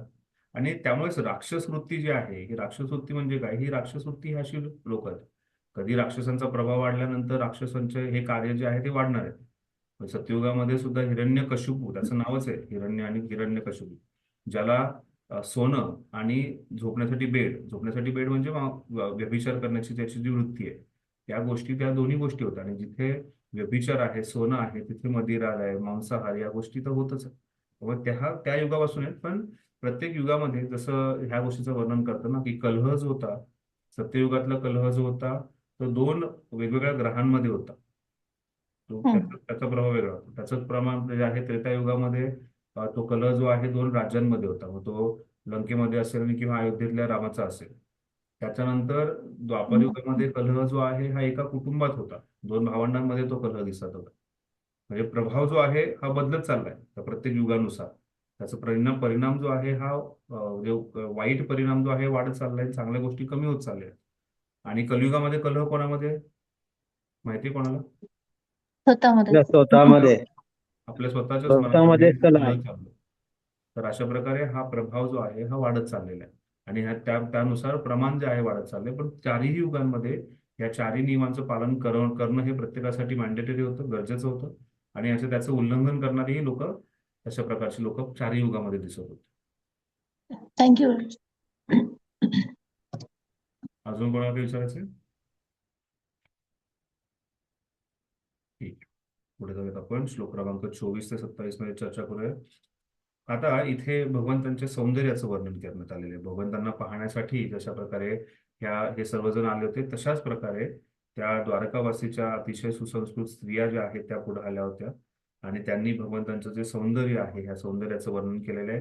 ह्या स्त्रिया ज्या आहेत ह्या जे काही, जसं आपण पाहिलं की हस्तिनापूरमधून भगवंत निघाले त्यावेळेस सर्व स्त्रिया ज्या आहेत ह्या महालांच्या छतावरती जाऊन भगवंतांना पाहत होत्या, त्यांचं सौंदर्याचं गुणगान करत होत्या. तशाच प्रकारे ह्या द्वारकेतल्याही बऱ्याचशा स्त्रिया ज्या आहेत त्याही वेगवेगळ्या महालांच्या, राजवाड्यांच्या छतावरती जाऊन भगवंतांना पाहत होत्या आणि पाहून भगवंतांचं जे सौंदर्य जे आहे त्याचं वर्णन करत होत्या. श्लोक क्रमांक 24. राजमार्ग गते कृष्णे द्वारकाया कुलस्त्रिय हर्माणि आरुरोह विप्र तद ईर्षण महोत्सव तदक्षण महोत्सव. आणि हा अशा प्रकारे महोत्सव होता, महान उत्सव होता. काय महोत्सव होता? श्रीकृष्णांना पाहणं. तदिक्षण, त्या काही क्षणासाठी भगवंत श्रीकृष्णांना पाहणं हे त्यांच्यासाठी एक महोत्सव होता. आणि रोज आपण जेव्हा मंदिरात येतो, प्रभुपाद त्यामुळे म्हणायचं एव्हरीडे इज अ फेस्टिवल. जेव्हा कधी मंदिरात आपण येतो त्यावेळेस मंदिरात आल्यानंतर भगवंतांचं दर्शन घेणं हा सुद्धा एक उत्सव आहे. आणि अशा प्रकारे ह्या सर्व द्वारकावासींना भगवंतांचं हे दर्शन घेणं एक उत्सवासारखं आहे. भाषांतर. भगवान श्रीकृष्ण जेव्हा राजमार्गावरून जात होते तेव्हा निदान त्यांचे दर्शन तरी आपणास मिळावे यासाठी द्वारकेतील कुलीनं, घरंदाज स्त्रिया आपापल्या महालांच्या गच्छांवर चढून गेल्या. त्यांनी हा एक महोत्तम उत्सव मानला. अशा प्रकारे ह्या स्त्रियांनी जो आहे हा एक महान उत्सव जो आहे हा मांडला. तात्पर्य वाचा सुरुवातीला काही. हरे कृष्ण प्रभूजी, वाचू का? हो, वाचा. भगवंतांचे किमान दर्शन घडणे ही सुद्धा आनंदाची महापर्वणी आहे, यात शंकाच नाही. द्वारका महानगरीतील स्त्रियांची अशी समजूत होती. अद्यापि भारतामध्ये निष्ठावंत स्त्री भक्तांमध्ये तशीच समजूत प्रचलित आहे. विशेषतः झुलन आणि जन्माष्टमी यांसारख्या समारंभ प्रसंगी भारतीय स्त्रिया प्रचंड संख्येने मंदिरात येतात. येथे भगवंतांची अर्चा विग्रहाची पूजा चालू असते. मंदिरात प्रस्थापित केलेली भगवंतांची दिव्य मूर्ती ही स्वतः भगवंतांहून भिन्न नसते. भगवंतांच्या अशा मूर्तीला अर्चा विग्रह किंवा अर्चावतार असे म्हणतात. या भौतिक जगातील असंख्य भक्तांना भक्ती करणे सुकर व्हावे यासाठी भगवंतांच्या अंतशक्तीने विस्तारलेले ते त्यांचे एक रूप आहे. आपली भौतिक इंद्रिये भगवंतांचे दिव्य रूप पाहू शकत नाहीत, म्हणून भगवान अर्चा विग्रह स्वीकारतात. ते बाह्यतः माती, लाकूड किंवा दगड अशा पार्थिव वस्तूंचा बनवलेला असतो, परंतु वास्तविक पाहता त्यात भौतिक दोष नसतो. भगवान हेच स्वतः कैवल्य असल्याने त्यांच्यात भौतिक तत्व नाही. भगवंत एकमेवाद्वितीय आहेत आणि त्यामुळे भगवंतांनी कोणतेही रूप धारण केले तरी त्यात भौतिकतेची अंशमात्र छटा नसते. त्यामुळे भगवंतांच्या मंदिरातील आजच्या काळातील उत्सव म्हणजे 5 सहस्र वर्षांपूर्वी श्रीकृष्णांच्या काळात द्वारकेत होणारे उत्सवच आहेत. शास्त्र परिपूर्ण रीतीने जाणणारे आचार्य शास्त्रविहित पद्धतीने अशा मंदिरांची प्रतिष्ठापना करतात. हेतू हाच की सामान्य जनांना भक्ती करणे सुकर व्हावे. तथापि इतर प्रबुद्ध माणसे, ज्यांना या शास्त्राचा गंधही नसतो, ती मात्र याला केवळ निरर्थक मूर्तीपूजा मानतात आणि ज्यात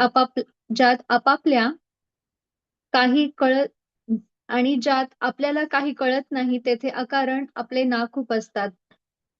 त्यामुळे भगवंतांच्या त्या दिव्य रूपाचे निदान एकदा तरी दर्शन व्हावे म्हणून जे स्त्री पुरुष अशा मंदिरातील महोत्सवात सहभागी होतात ते भगवंतांवर अविश्वास दाखवणाऱ्या नास्तिकांपेक्षा लाखो पटीने श्रेष्ठ आहेत.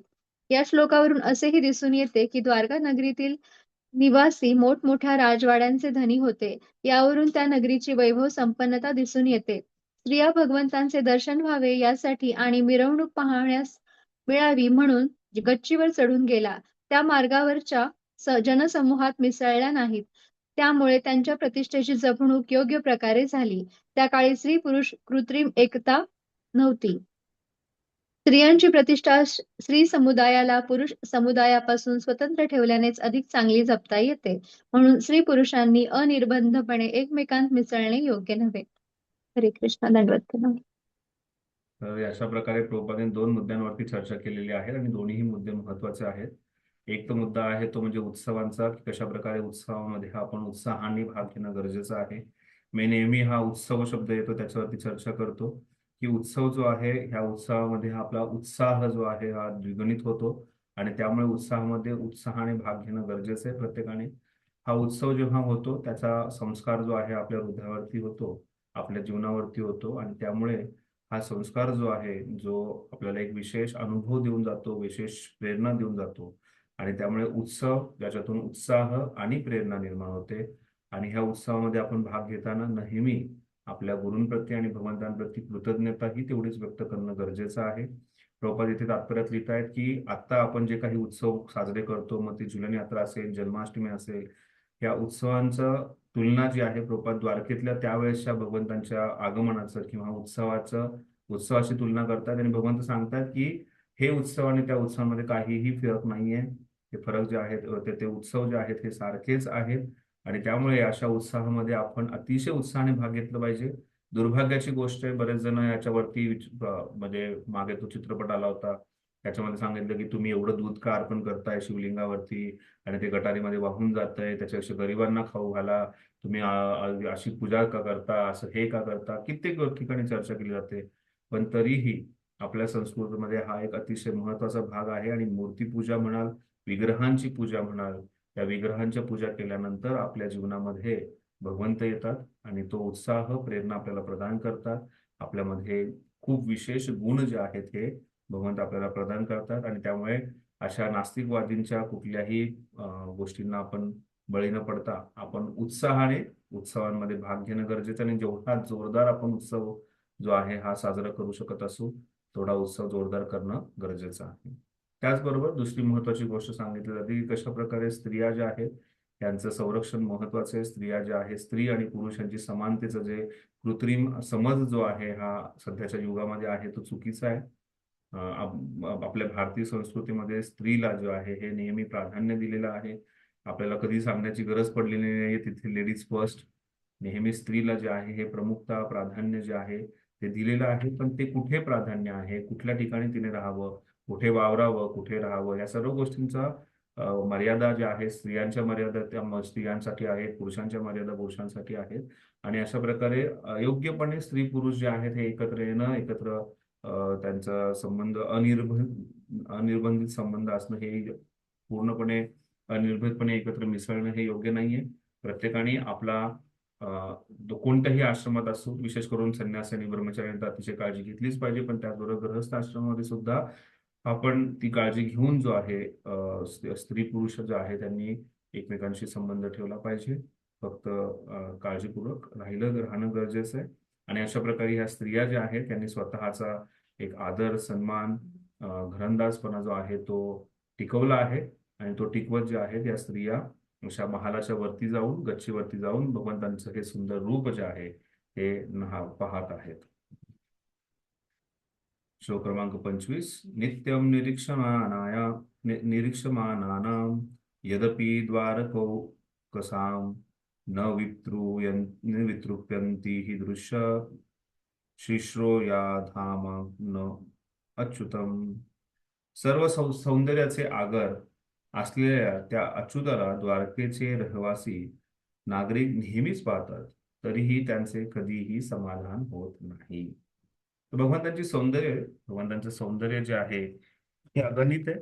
आणि हे सौंदर्य जे आहे अशा प्रकारे म्हणजे एखाद्या गोष्टीचं आपण आस्वाद, एखादा रस जो आहे, एखादा आमरस आहे, कुठलाही रस आहे तो आस्वादन करत राहू. आणि तो कितीही आस्वादन केल्यानंतर तरीही आपल्या जीवनामध्ये त्याची संतुष्टी म्हणजे तृष्णा जी आहे नसते. म्हणजे ह्या भौतिक जीवनामध्ये कितीही ऐश्वर प्राप्त झालं, कितीही सुख प्राप्त झालं, तरीही त्या व्यक्तीला कमी असणारी व्यक्तीच्या जीवनामध्ये ती तृष्णा असते की आणखी मिळावं, आणखी मिळावं. तो व्यक्ती संतुष्ट नसतो. तर भक्तांच्या जीवनामध्ये ते विरुद्ध आहे. भक्तांच्या जीवनामध्ये भौतिक आसक्ती, भौतिक गोष्टी प्राप्त व्हायची याची काही त्याची काही त्यांना अपेक्षा नसते. पण भगवंतांच्या सौंदर्य जे आहे हे त्यांनी नेहमी वारंवार पाहिलेलं आहे. आणि तरी हे ते सुंदर चेहरा जो आहे हा वारंवार पाहण्याची जी इच्छा जी आहे ती भगवंतांमध्ये, ही लालसा जी आहे त्या लालसेचं वर्णन करण्यात आलेलं आहे. आणि भगवंतांचं सौंदर्य तसंच आहे. भगवंतांना नवनीत चौरम म्हटलेलं आहे. भगवंत जे आहेत हे नेहमी युवक आहेत, नेहमी अतिशय सौंदर्यवान आहेत. आणि त्यांचे सौंदर्य जे आहे हे कधीही कमी होत नाही. आणि त्या सौंदर्याकडे पाहिल्यानंतर त्यांना वारंवार पाहावं ही लालसा जी आहे ही भक्तांच्या हृदयामध्ये प्रकट होते. आणि त्यामुळे त्या सौंदर्याबद्दल सांगताना सांगितलंय की असं कित्येक वेळा त्या अच्युताला, त्या भगवंतांना त्या द्वारकासींनी पाहिलंय आणि तरीही त्यांचं मन जे आहे हे भरत नाहीये, त्यांना ते समाधान जे आहे हे होत नाही. अशाच प्रकारे राधा वृंदावन चंद्राकडे पाहताना, राधा कुंजकडे पाहताना किंवा आपले जे कोणी इष्टदेव आहेत त्यांना पाहताना आपले जे संतुष्टी आहे ही आपण असंच संतुष्ट होऊन योग्य नाहीये. म्हणजे बऱ्याच वेळा मंदिरामध्ये लोक येतात, प्रवेश करतात आणि बाहेर पडतात. त्यांना जर विचारलं तुम्ही कोणाला पाहिलं त्यांना माहित नसतं. असं जे आम्ही बऱ्याच वेळा भागवतामध्ये वगैरे बघतो. मोबाईल घेऊन आतमध्ये निघतात, व्हिडिओ शूटिंग करत करत करत जगन्नाथच्या ऑल्टर पासून, राधा वृंदावन चंद्र गौरनीताच्या ऑल्टर पासून बाहेर निघून जातात. ज्यांनी कोणालाही पाहिलेलं नसतं. पण एक भक्त जो आहे त्याची आतुरता असते की बाबा मी भगवंतांना पाहण्यासाठी येतोय. आणि त्यांचे सौंदर्य जे आहे ते त्याच्या मनामध्ये ते बिंबवलेलं असतं. आणि ते सौंदर्य नेहमी त्याच्यात वृद्धी होत असते. आणि असं वृद्धी होणारं सौंदर्य जे आहे हे पाहण्यासाठी द्वारकावासी जे आहेत हे आतुरतेने तिथे उभे राहिलेले आहेत. विशेष करून द्वारकेच्या ज्या स्त्रिया ज्या आहेत हे भगवंतांचे जे सुंदर जो चेहरा आहे तो पाहण्यासाठी तिथे उपस्थित झालेले आहेत. हरे कृष्ण प्रभूजी. हा बोला. प्रभूजी, ते मागच्या याच्यात जे दिले की भगवान हे स्वतः कैवल्य असल्याने त्यांच्या भौतिक तत्व नाही, म्हणजे याचा थोडा आपण काय अर्थ समजू शकतो? पहिलं काय म्हणत, भगवंत काय स्वतः कैवल्य असल्याने हम्म हम्म हम्म. त्यांच्यात भौतिक तत्व नाही. तर भगवंत जे आहेत, जसं आपण सांगितलं जातं की भगवंतांचे एक वर्णन येतं वेदांमध्ये की भगवंत जे आहेत हे निर्गुण आहेत, निराकार आहेत. तर निर्गुण आणि निराकार याचं तुकाराम महाराज सुद्धा ह्याचं गोष्टीचं वर्णन करतात आणि आचार्यगण सुद्धा या गोष्टीचं वर्णन करताना सांगतात की निर्गुण म्हणजे काय, त्यांच्यामध्ये कसल्याही प्रकारची भौतिक गुण नाही आहेत. निराकार म्हणजे काय, त्यांचा असा भौतिक आकार नाहीये. भगवंत जे आहेत हे जे आहेत त्यांच्यामध्ये कसल्याही प्रकारची अशी भौतिक तत्व जी अशी अजिबात नाही आहेत. म्हणजे भौतिक तत्व कोणती आहे, बाबा शरीर जे आहे अशा प्रकारे पंचमहाभूतांपासून बनलेलं आहे, किंवा भौतिक तत्वांमध्ये आपण पाहतो भगवंत जे आहेत हे त्रिगुणातीत आहेत. तर या भगवंत जे आहेत, आपण जीवात्मा जो आहे ह्या 3 गुणांच्या अधीनतेमध्ये आहे. सत्वगुण, रजोगुण, तमोगुण आहे. किंवा ही भौतिक तत्वांमध्ये की या गोष्टींचं पालन करावं की या गोष्टींचं पालन करू नये. भगवंतांना असल्या कुठल्याही भौतिक नियमांमध्ये, भौतिक तत्वांमध्ये किंवा भौतिक सृष्टीच्या द्वारे किंवा मॅटर ज्याला म्हटलं जातं त्याच्याद्वारे भगवंतांची निर्मिती होत नाही, किंवा भौतिक प्रकृतीच्या अधीनतेमध्ये भगवंत नाही आहेत. भगवंत जे आहेत हे भौतिक प्रकृतीच्या पलीकडे आहेत. आणि भगवंत हे स्वतः कैवल्य एकटे एक असल्याने त्यांच्यात भौतिक तत्व नाही असं सांगितलं. भगवंत जे आहेत हे वास्तविक आहेत, भगवंत जे आहेत हे प्रमुख आहेत, भगवंत जे आहेत हे सृष्टीचे निर्माते आहेत, आणि ते त्यांच्यापासून भौतिक तत्व येतात, पण ते भौतिक तत्वाच्या अधीनतेमध्ये नाही आहेत असं याच्यातून आपण समजू शकतो. त्याच गोष्टीचं वर्णन करताना भगवंत भगवद्गीतेत 7व्या अध्यायात सांगतात की भगवंत जे आहेत हे गुणातीत, आणि आणखीन एक शब्द होता त्यावेळेस इथे विसरलो मी, 7व्या अध्यायामध्ये 10-11 श्लोकामध्ये.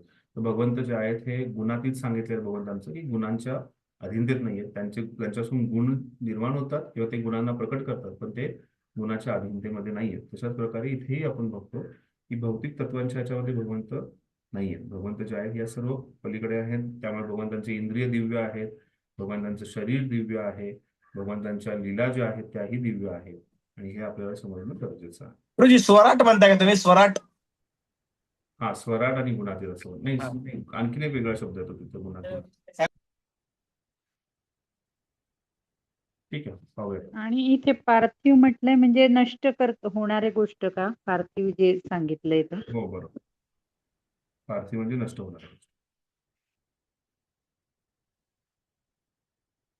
पार्थिव शरीर म्हणतो ना आपण, जे मृत शरीर आहे त्याला पार्थिव शरीर असं सुद्धा म्हटलं जातं, जे नष्ट होणार. अजून कोणाला काही विचारायचंय दोन्ही श्लोकांवरती, 24-25 वर?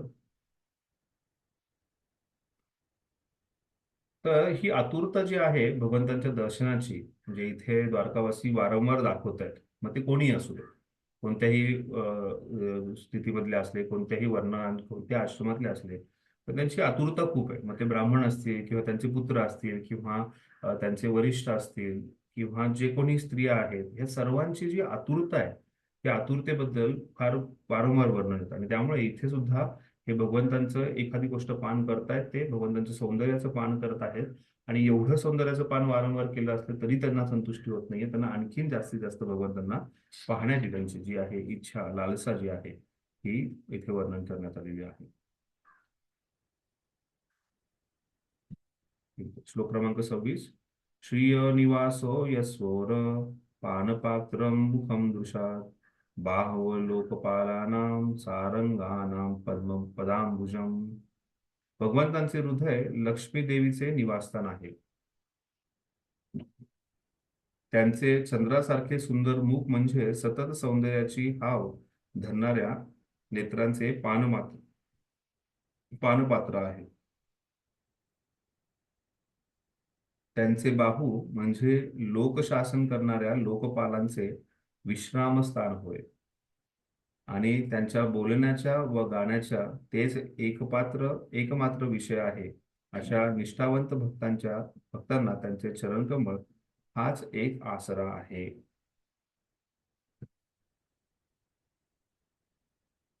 तर आपल्या सर्वांना माहिती आहे भगवंत जे आहेत त्या भगवंतांच्या छातीवरती श्रीवत्स चंद्र असं म्हटलं जातं. तर भगवंतांच्या श्रियो निवसो वसः वशोस्वरः, की भगवंतांच्या छातीवरती जे आहे हे श्री म्हणजे लक्ष्मीजी नेहमी वास करतात. त्याचबरोबर भगवंतांचं मुखमंडल जे आहे चंद्रासमानचं ते एक पात्रासमान आहे आणि त्यांच्या डोळ्याद्वारे हे भगवंतांच्या चंद्रासारखे सुंदर असं मुख आहे आणि त्यात त्यांच्या सौंदर्याच्या नेत्रांच्या सौंदर्याचं सुद्धा इथे वर्णन करण्यात आलेलं आहे. त्यानंतर भगवंतांचे बाहू जे आहेत अतिशय बलशाली बाहू आहेत, शक्तिशाली बाहू आहेत.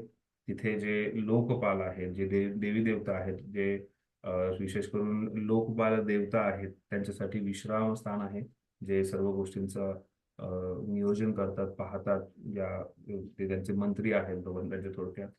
आणि भगवंतांच्या सगळ्या गोष्टी त्यांचे हे जे भगवंतांचे सुंदरसे बाहू आहेत आणि जे भगवंतांचे शुद्ध भक्त आहेत त्यांच्यासाठी आश्रयस्थान जे आहे ते म्हणजे भगवंतांचे चरण कमल आहे. तर इथे या स्त्रिया ज्या आहेत अशा प्रकारे भगवंतांच्या मस्तकापासून चरणांपर्यंत त्यांच्या सौंदर्याचं गुणगान करत आहेत की कशा प्रकारे भगवंतांचं जे मुखमंडल आहे, त्यांचे जे डोळे आहेत हे त्यांच्या सौंदर्याचं अतिशय प्रतीक आहे. त्याचबरोबर त्यांची छाती जी आहे तिथे नेहमी श्री जे आहे त्यांचं स्थान आहे. आणि अशा प्रकारे कित्येक ठिकाणी भगवंतांच्या सौंदर्याचं वर्णन आपण पाहणार आहोत भागवतामध्ये, की भगवंतांच्या वेगवेगळ्या भक्तांद्वारे त्यांच्या वेगवेगळ्या सौंदर्याचं वर्णन केलेलं आहे.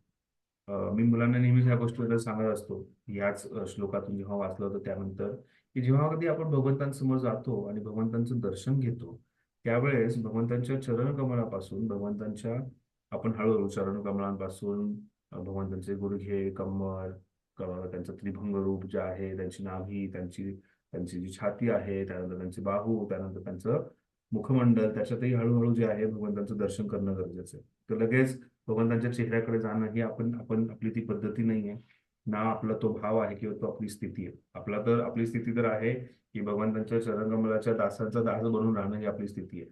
तर त्यामुळे भगवंतांच्या समोर आपण दर्शनाला जातो तर अशा प्रकारे दर्शन घेणं गरजेचं आहे. आणि फक्त दर्शन घेणं म्हणजे आपल्या डोळ्यांचा व्यायाम करायचा नाहीये, डोळ्यांनी आपण पाहायचंय फक्त म्हणून असं नाहीये. पण दर्शन करत असताना आपली भावनाही तशीच असेल आणि त्यामुळे चरण कमलांबद्दल जेव्हा वर्णन आपण त्यांच्याकडे पाहतो तर त्यावेळेस त्या चरण कमलांचं कशा प्रकारे गुणगान करण्यात आलेलं आहे. जसं इथं सांगितलेलं आहे की सारंगानाम पदांबुजम, की सगळे जे महान ऋषीमुनी आहेत, शुद्ध भक्त आहेत, त्यांच्यासाठी हे चरण कमळ जे आहेत हे पूजनीय स्थान आहे.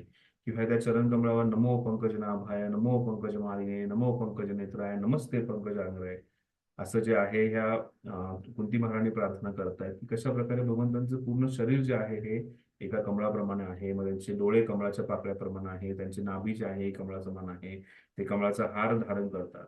अशा प्रकारे हळूहळू दर्शन करत असताना आपण अशा प्रार्थना आपण करू शकतो किंवा भगवंतांच्या वेगवेगळ्या लीला ज्या आहेत त्या स्मरण करू शकतो. भगवंतांच्या चरणावरती लीलाचं स्मरण करायचं तर भगवंतांच्या चरण जे आहेत हे वामन रूपामध्ये जेव्हा ह्या विरजा नदीपर्यंत पोहोचतात त्यावेळेस तिथून जी गंगा बाहेर येते आणि त्यामुळे ते गंगा जी आहे भगवंतांच्या चरणांचा अभिषेक करत तिथून वाहत येते. तर ती गंगा जी आहे ही भगवंतांचं चरणामृत आहे. ही लीला पाहू शकतो किंवा चरणांच्या कित्येक लीला आहे. शकटासुराचा वध असू शकतो किंवा भगवंत जे आहेत प्रत्येक रामाने जेव्हा अनुसयाचा उद्धार केला त्या चरणाच्या लीलेचं आपण वर्णन करू शकतो. अशा कित्येक चरणाच्या लीला आहेत, त्या लीलांचं स्मरण करत आपण भगवंतांचं दर्शन घेऊ शकतो. त्यानंतर भगवंतांचं त्रिभंग रूप आहे, त्या त्रिभंग रूपामध्ये चरणांचा जो रभंग आहे किंवा त्यांचा जो कंबर आहे, कमरेवरचा जो भंग आहे, त्या त्रिभंग रूपाचं स्मरण करून त्याच्यावरची जी काही लीला आहेत त्या लीलांचं स्मरण करत आपण पुढे जाऊ शकतो. भगवंतांच्या गुडघे जे आहेत त्यांच्या त्या गुडघ्यावरती रांगत रांगत भगवंतांनी केलेल्या ज्या लीला आहेत त्यांचं स्मरण करू शकतो. त्यानंतर भगवंतांची नाभी, त्याच नाभीतून जेव्हा कमळातून भगवंत ब्रह्मदेवांचं प्रकट होतं किंवा त्याच नाभीचं वर्णन सुद्धा कित्येक ठिकाणी केलं जातं. जसं मी आता सांगितलं नमो पंकज नाभाय, त्याची सुरुवात जी आहे की भगवंतांची नाभी जी आहे एका सुंदरशा कमळाप्रमाणे आहे. त्यानंतर भगवंतांचं वक्षस्थळ, भगवंतांचं जे छाती आहे त्या वक्षस्थळावरती भगवंतांच्या नेहमी लक्ष्मीचा वास असतो. तशा प्रकारे कित्येक त्याचेही श्लोक आहे किंवा त्याचंही गुणगान आपण करू शकतो.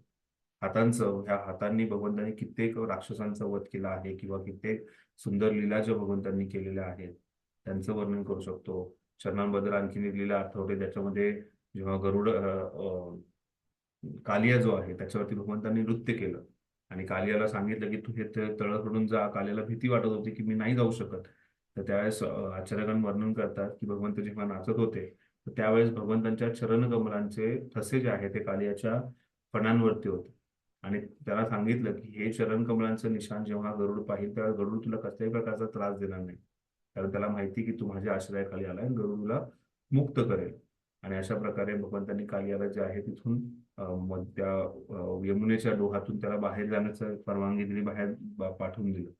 तर सांगण्याचं तात्पर्य आहे की अशा प्रकारे भगवंतांच्या सुंदर पूर्ण ज्या लीला आहेत आणि त्यानंतर मुखमंडळच्या ज्या लीला आहेत त्यांच्या मुखमंडळाच्या लीलेचं तर कित्येक वर्णन करू शकतो. आजपासून सुरुवातीलाच पाहिलं आपण की भगवंतांचे ओठ जे आहेत हे बिंबवृक्षाप्रमाणे आहेत आणि त्या बिंबवृक्षाप्रमाणे ओठ जेव्हा शंखाला स्पर्श करतात त्यावेळेस तो शंख सुद्धा लाल लाल होतो आणि तो सुंदर दिसायला लागतो. ज्या प्रकारे कमळाच्या एका तळ्यामध्ये राजहंस उभा आहे अशा प्रकारे कित्येक ठिकाणी वर्णन करण्यात भगवंतांचे सुंदरसे जे दात आहेत त्याचं वर्णन असं केलं की जसं काही मोगराची जी कळी आहे त्या कळीप्रमाणे भगवंतांचे तिथे दात आहेत. भगवंतांच्या डोळ्यांचं तर कित्येक वर्णन आहे.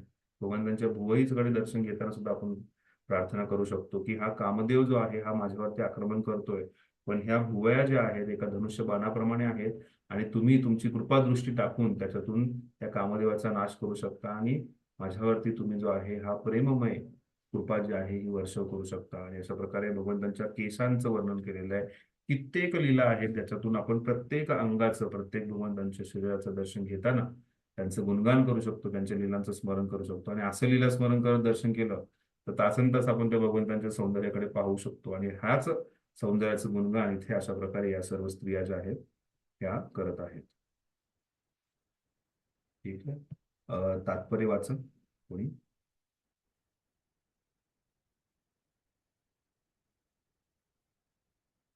हरे कृष्णा. कोणी वाचते तात्पर्य? मी वाचते प्रभूजी. हं. तात्पर्य: अनेक प्रकारची माणसे असतात आणि त्यांचे सुखोपभोगाचे विषयही भिन्न भिन्न असतात. काही असे असतात की ते आपल्यावर लक्ष्मीची कृपा व्हावी म्हणून धडपडत असतात. अशा व्यक्तींना शास्त्रे सांगतात की अशा सहस्त्रावधी लक्ष्मी अत्यंत आदराने भगवंतांच्या सेवेत संलग्न आहेत. चिंता लक्ष्मी सहस्र शतसंभ्रम सेव्य भगवंतांचे दिव्य निवासस्थान असून तेथे निवास करतात. तेथील सर्व वृक्ष कल्पवृक्ष असून सर्व घरे चिंतामणींची आहेत. भगवान गोविंद तेथे आपल्या स्वभावानुसार सुरभी गायींचे पालन करीत असतात. भगवंतांच्या सौंदर्य लक्षणांची पूर्ण अशा दिव्य रूपाची ओढ लागल्यावर जर आपण त्यांचे दर्शन करू लागलो तर त्या सर्व लक्ष्मींचे आपणाला सहजपणे दर्शन होईल. निराकारवादी लोक त्यांच्या शुष्क चिंतनांच्या सवयीप्रमाणे अशा लक्ष्मीचे दर्शन घेऊ शकत नाहीत. जे कलावंत रसिक आहेत, ज्यांना सौंदर्य निर्मितीची ओढ आहे, त्यांनी आपल्या परितृप्तीसाठी भगवंतांच्या सुंदर मुखाचे अवलोकन करावे. त्यांचे मुखकमळ मूर्तिमंत सौंदर्य आहे. ज्याला निसर्ग सौंदर्य म्हणतात ते त्यांचे हास्य आहे. पक्ष्यांचे मधुर गुंजन त्यांच्या सुमधुर स्वरांचे नमुने आहेत. या विश्वात व्यवस्थेकरिता अनेक वेगवेगळे विभाग असून त्यांच्या कारभाराचे दायित्व विभिन्न देवतांवर सोपविण्यात आले आहे. काही विभागांवर कनिष्ठ देवतांची देखरेख असते. त्यांना नेहमीच त्यांच्या स्पर्धकांची भीती वाटत असते. परंतु जेव्हा ते भगवंतांच्या बाहूंचा आश्रय घेतात तेव्हा भगवंत प्रतिपक्षीय आक्रमणापासून त्यांचे रक्षण करतात. भगवंतांचा निष्ठावंत सेवक जेव्हा एखाद्या प्रशासकीय कार्यात संलग्न असतो तेव्हा तो उत्तम प्रशासक बनून जनसामान्यांच्या हिताची चांगली जपणूक करतो. इतर तथाकथित प्रशासक हे आपल्या प्रजेला घोर दुःखात पोचविणारे काळदूषित शासनाचे घटक आहेत. भगवंतांच्या बाहूंच्या संरक्षणाखाली प्रशासक मंडळी सुरक्षित राहू शकतात. सगळ्यांचा सार भगवंत आहेत म्हणून त्यांना सारम असे म्हणतात. जे त्यांच्याविषयी चर्चा करतात, त्यांचेच गायन करतात, त्यांना सारंग असे म्हणतात. हे त्यांचे शुद्ध भक्त होत. त्यांना केवळ भगवंतांच्याच चरणकमळांची आस असते. भगवंतांच्या चरणकमळात एक प्रकारचा दिव्य मकरंद असतो आणि भक्त त्याचे दिव्यत्वाने आस्वादन करतात. ते मकरंदामागे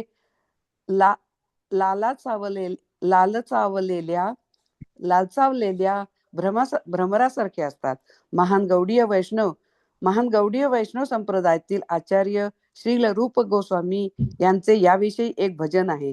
स्वतःची एका भ्रमराशी तुलना करीत ते म्हणतात, हे प्रभो श्रीकृष्ण, मला तुमची प्रार्थना करू द्या. माझे चित्त भ्रमराप्रमाणे आहे आणि त्याला सतत मकरंदाची लालसा आहे. म्हणून कृपा करा आणि चित्तरूपी भ्रमराला आपल्या चरणकमळाशी स्थान द्या, कारण तुमचे चरणकमळ दिव्य मकरंदाचा स्रोत आहे. ब्रह्मदेवांसारख्या मोठमोठ्या देवता देखील तुमच्या चरणकमळांच्या नखापासून निघालेल्या कांतीच्या दर्शनापासून वंचित आहेत. ते वर्षानुवर्ष तुमच्या चरणकमळाचे ध्यान करण्यात मग्न असूनही त्यांना ते शक्य होत नाही. तथापि हे अच्युत, मला मात्र तशी आकांक्षा आहे, कारण तुम्ही आपल्या शरणागत भक्ताविषयी अत्यंत दयाळू आहात. हे माधव, मला हे सुद्धा माहीत आहे की तुमच्या चरणकमळावर माझी खरी प्रेममय भक्ती नाही, परंतु तुम्ही अचिंत्य शक्तिशाली आहात, अशक्य शक्य करणारे आहात. तुमचे चरणकमळ स्वर्गातील अमृतालाही लाजविणारे आहेत आणि मला त्यांचीच अधिक ओढ आहे. हे परम शाश्वत प्रभो, माझे चित्त तुमच्या चरणकमळावर स्थिर होऊ द्या. त्यामुळे तुमच्या दिव्य सेवेचा स्वाद मला निरंतरपणे चाखता येईल. या प्रकारे भगवंतांच्या चरणी स्थान प्राप्त करून भक्त संतुष्ट होतात. त्यांना भगवंतांच्या सर्व सुंदर मुखाच्या दर्शनाची महत्वाकांक्षा नसते किंवा भगवंतांच्या सुदृढ बाहूंचे संरक्षण मिळवण्याची आसही ते मनी धरीत नाहीत. ते स्वभावतःच अतिशय शालीन असतात. अशा विनम्र भक्तांकडे भगवंतांची नेहमीच ओढ असते. हरे कृष्ण, हरी बोल. दंडवत प्रणाम प्रभूजी. त्यांनी खूप छान प्रकारे अतिशय सुमधुर असं तात्पर्य लिहिलेलं आहे. खूपच प्रेरणादायक तात्पर्य आहे. सारंग या शब्दाचाही प्रभुपादांनी खूप छान अर्थ इथे सांगितलेला आहे. भगवंतांचे जे शुद्ध भक्त जे आहेत, जे नेहमी भगवंतांचं गायन करत असतात, त्यांची चर्चा करत असतात, कथयंतश्च माम नित्य तुष्यंतिश्च रमंतिश्च, असं जे भगवंतांचे भक्त जे आहेत त्यांचं सारंग म्हणून वर्णन करण्यात आले. आणि त्यानंतर कशा प्रकारे भगवंतांच्या चरणकमळांशी ध्यान लावण्यासाठी वेगवेगळे मोठे मोठे ऋषी मुनी देवता सुद्धा आतुरतेने भगवंतांच्या चरणकमळाचे ध्यान लावतात. आणि अशा चरणकमळांची सेवा आपल्याला वेगवेगळ्या प्रकारे प्राप्त होते. आणि त्याच्यामध्ये आतुरता जी आहे ही आपली वाढणं अतिशय गरजेचं आहे. त्यामुळे ह्या अशा श्रवणानंतर नक्कीच भगवंतांच्या दर्शनामध्ये आपण लालायित होऊ. नक्कीच भगवंतांची सेवा करण्यासाठी, त्यांच्या चरणकमळांची सेवा करण्यासाठी आपण उत्साहाने पुढे येणं गरजेचं आहे. त्यानंतर श्लोक क्रमांक 27 भगवंतांच्या सौंदर्याबद्दल आणखीन वर्णन केलंय की भगवंत जेव्हा या द्वारकेच्या रस्त्यावरून चालत होते तर त्यावेळेस त्यांच्या सौंदर्याचं वर्णन करण्यात आलेलं आहे. सीत आतपत्र व्यजने रूप व्यजने उपस्कृत प्रसन्न पश्ये अभिवर्षित पथी पिशंगवासा वनमालया वभो घनो यथा कोड पचाप वैद्यतू. भगवान ज्यावेळी द्वारकेच्या मार्गातून जात होते तेव्हा त्यांना ऊन लागू नये म्हणून त्यांच्या मस्तकावर श्वेतछत्र धरले होते. अर्धवर्तुळ आकारात चौऱ्या ढाळून त्यांना वारा घातला जात होता. त्यांच्यावर वर्षाव केलेली फुले रस्त्यावर पडत होती.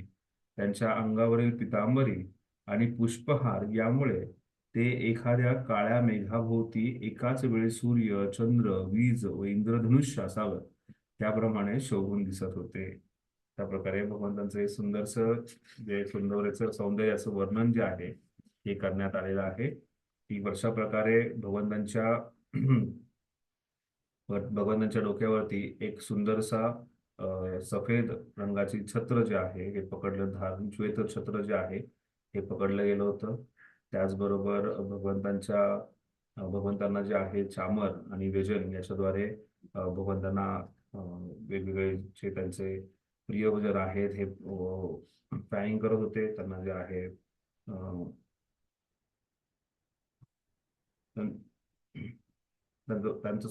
त्यांना जे आहे फॅन करत होते. त्याच्यानंतर त्यांच्यावरती पुष्पवृष्टी होत होती. आणि भगवंतांनी पितांबर धारण केलेलं होतं. आणि पितांबर धारण केल्यानंतर भगवंतांनी जे आहे हे सुंदरसा हार जो आहे भगवंतांनी धारण केलेला होता. आणि हा सुंदरसा हार जेव्हा भगवंतांनी धारण केला होता तर त्यांचं सौंदर्य अतिशय विशेष वाटत होतं. आणि त्या सौंदर्याचं वर्णन करताना सांगितलंय की एखादा काळा मेघ जे आहे, काळा आकाशातला जो ढग आहे त्या ढगाच्या भोवती एकाच वेळी सूर्य, चंद्र, तारे जे आहेत, त्याचबरोबर विद्युत जी वीज कडकण्याचं जी विद्युत शक्ती आहे, त्याचबरोबर तिथे इंद्रधनुष्य आहे, या सर्व गोष्टी एकाच वेळेस प्रकट व्हाव्यात अशा प्रकारे भगवंतांच्या त्या कृष्णवर्णीय रूपामध्ये हा हार जो आहे अशा प्रकारे तो लखलखीत चकचकीत सौंदर्य रंग कलर फुल हार जो आहे हा इथे दिसत होता. त्यावेळेस उद्या जेव्हा वृंदावन चंद्रावर हार बनवला जाईल, त्यांना अर्पण केलं जाईल, जेव्हा कोणी भगवत भक्त जे आहेत हे सेवा करतील, तर त्यावेळेस त्यांना अशा प्रकारचं वर्णन जे आहे हे आठवायला हवं. आणि त्यासाठी आपण या भागवतातून भागवताचा अध्ययन जे आहे आपण करत आहोत. आणि ही गोष्ट जी आहे, जेव्हा प्रोपर सांगतात की सूर्य, चंद्र, तारे, एकाच वेळेस इंद्रधनुष्य, या सर्व गोष्टी एकत्र दिसणं अशक्य आहे. आणि हे कुठे एकत्र दिसू शकतात, ते फक्त भगवंतांच्या सौंदर्यातच एकत्रपणे दिसून येऊ शकतात. आणि त्यामुळे हे भगवंतांचं सौंदर्य जे आहे हे अतिशय विशेष आहे. आणि अशा प्रकारे द्वारकावासींनी भगवंतांचं स्वागत जे आहे हे फार विशेष प्रकारे केलेलं आहे. भगवंतांच्या डोक्यावरती सफेद रंगाचं छत्र आहे. अजूनही तुम्ही दक्षिण भारतात गेलात तर तिथे सफेद रंगाचे छत्रे, कुठलेही त्यांचं जे प्रोसेशन असतं, पालखी असते, त्याच्यामध्ये छत्री असते भगवंतांना. त्यांनी सफेद रंगाची ती छत्री जी आहे, वेगवेगळ्या अलंकाराने अलंकृत अशी छत्री असते. अशा प्रकारची अलंकृत अशी छत्री होती. त्यामुळे त्याचबरोबर व्यजन आणि चामर आहे, याच्याद्वारे भगवंतांचं स्वागत केलं. खूप सुंदरसा ह्याचं चित्रीकरण केलेले फोटो आहे आपल्या BBT मध्ये, की कशा प्रकारे भगवंतांचं अशा प्रकारे हे जे रूप आहे त्या रूपाचा वर्णन केलेला फोटो आहे. द्वारकेमध्ये भगवंतांच्या आगमनाचा हा फोटो आहे. आणि अशा प्रकारे भगवंतांचं स्वागत जे आहे अतिशय जय्यत प्रकारे करण्यात आलेलं आहे. आणि त्या स्वागतामध्ये भगवंतांच्या सौंदर्याचं वर्णन केलेलं आहे, की कशा प्रकारे पितांबरधारी आणि हार धारण केलेले भगवंत अतिशय सुंदर दिसत आहेत. आणि अशा प्रकारे भगवंतांच्या ह्या सौंदर्याचं वर्णन जे आहे हे इथे पूर्ण होत आहे. ठीक आहे, 4:30 वाजलेले आहेत. आपण इथे विराम देऊयात. पुढच्या शनिवारी हे जे आहे हे पूर्ण होईल, हा अध्याय पूर्ण होईल. त्यानंतर तुम्हाला रविवारी क्लास नसणार आहे. आणि या 3 अध्यायांवरती आपली क्लोजबुक परीक्षा जी आहे ती होणार आहे. ही क्लोजबुक परीक्षा जी आहे ती पुढच्या हप्ता म्हणजे 25 तारीख आहे. तर त्यावेळेस 25 तारखेला तुम्हाला रविवारी क्लास नाही आहे, पण त्यानंतर जशी येते तरीही 1 तारखेला आपण परीक्षा देतो. त्यामुळे आतापासून तुम्ही क्लोजबुकचा अभ्यास केलाच असेल करत राहा. 1 तारखेला संडेला आपण सर्वांना विनंती आहे की कृपया आपली परीक्षेसाठी तयारी आतापासून करा. त्यावेळेस कृपया सांगू नका की 31 तारखेला नित्यानंतरदशी आहे, अॅनिव्हर्सरी आहे, ही सेवा आहे, ती सेवा, काही सांगू नका. आत्तापासून अभ्यास करा आणि 1 तारखेला कृपया परीक्षा द्या, जेणेकरून त्याच्या पुढच्या आठवड्यापासून म्हणजे फेब्रुवारीच्या सुरुवातीपासून आपण पुढचं युनिट जे आहे हे चालू करणार आहोत. आणि हा प्रयत्न राहील की कमीत कमी 30 दिवसामध्ये 1 युनिट जे आहे आपण संपवूयात, जेणेकरून आपण जो वेळ निर्धारित केलेला आहे त्या निर्धारित वेळेनुसार आपण आपलं हे पूर्ण जे युनिट आहे, आपले जे पूर्ण भक्ती वैभव जे आहे हे पूर्ण करू शकतो. ठीक आहे, कोणाला काही प्रश्न आहे? एकच प्रश्नाचं उत्तर लिहायचे ना आता साठी सध्या एकाच प्रश्नाचं उत्तर लिहायचं. चौथ्यात. हरे कृष्णा प्रभूजी. आणि ते आता लगेच पाठवायचे का? हो, तुम्ही आताही पाठवू शकता, 1 तारखेपर्यंत पाठवू शकता. ठीक आहे. हा, बोला. हरे कृष्णा प्रभूजी.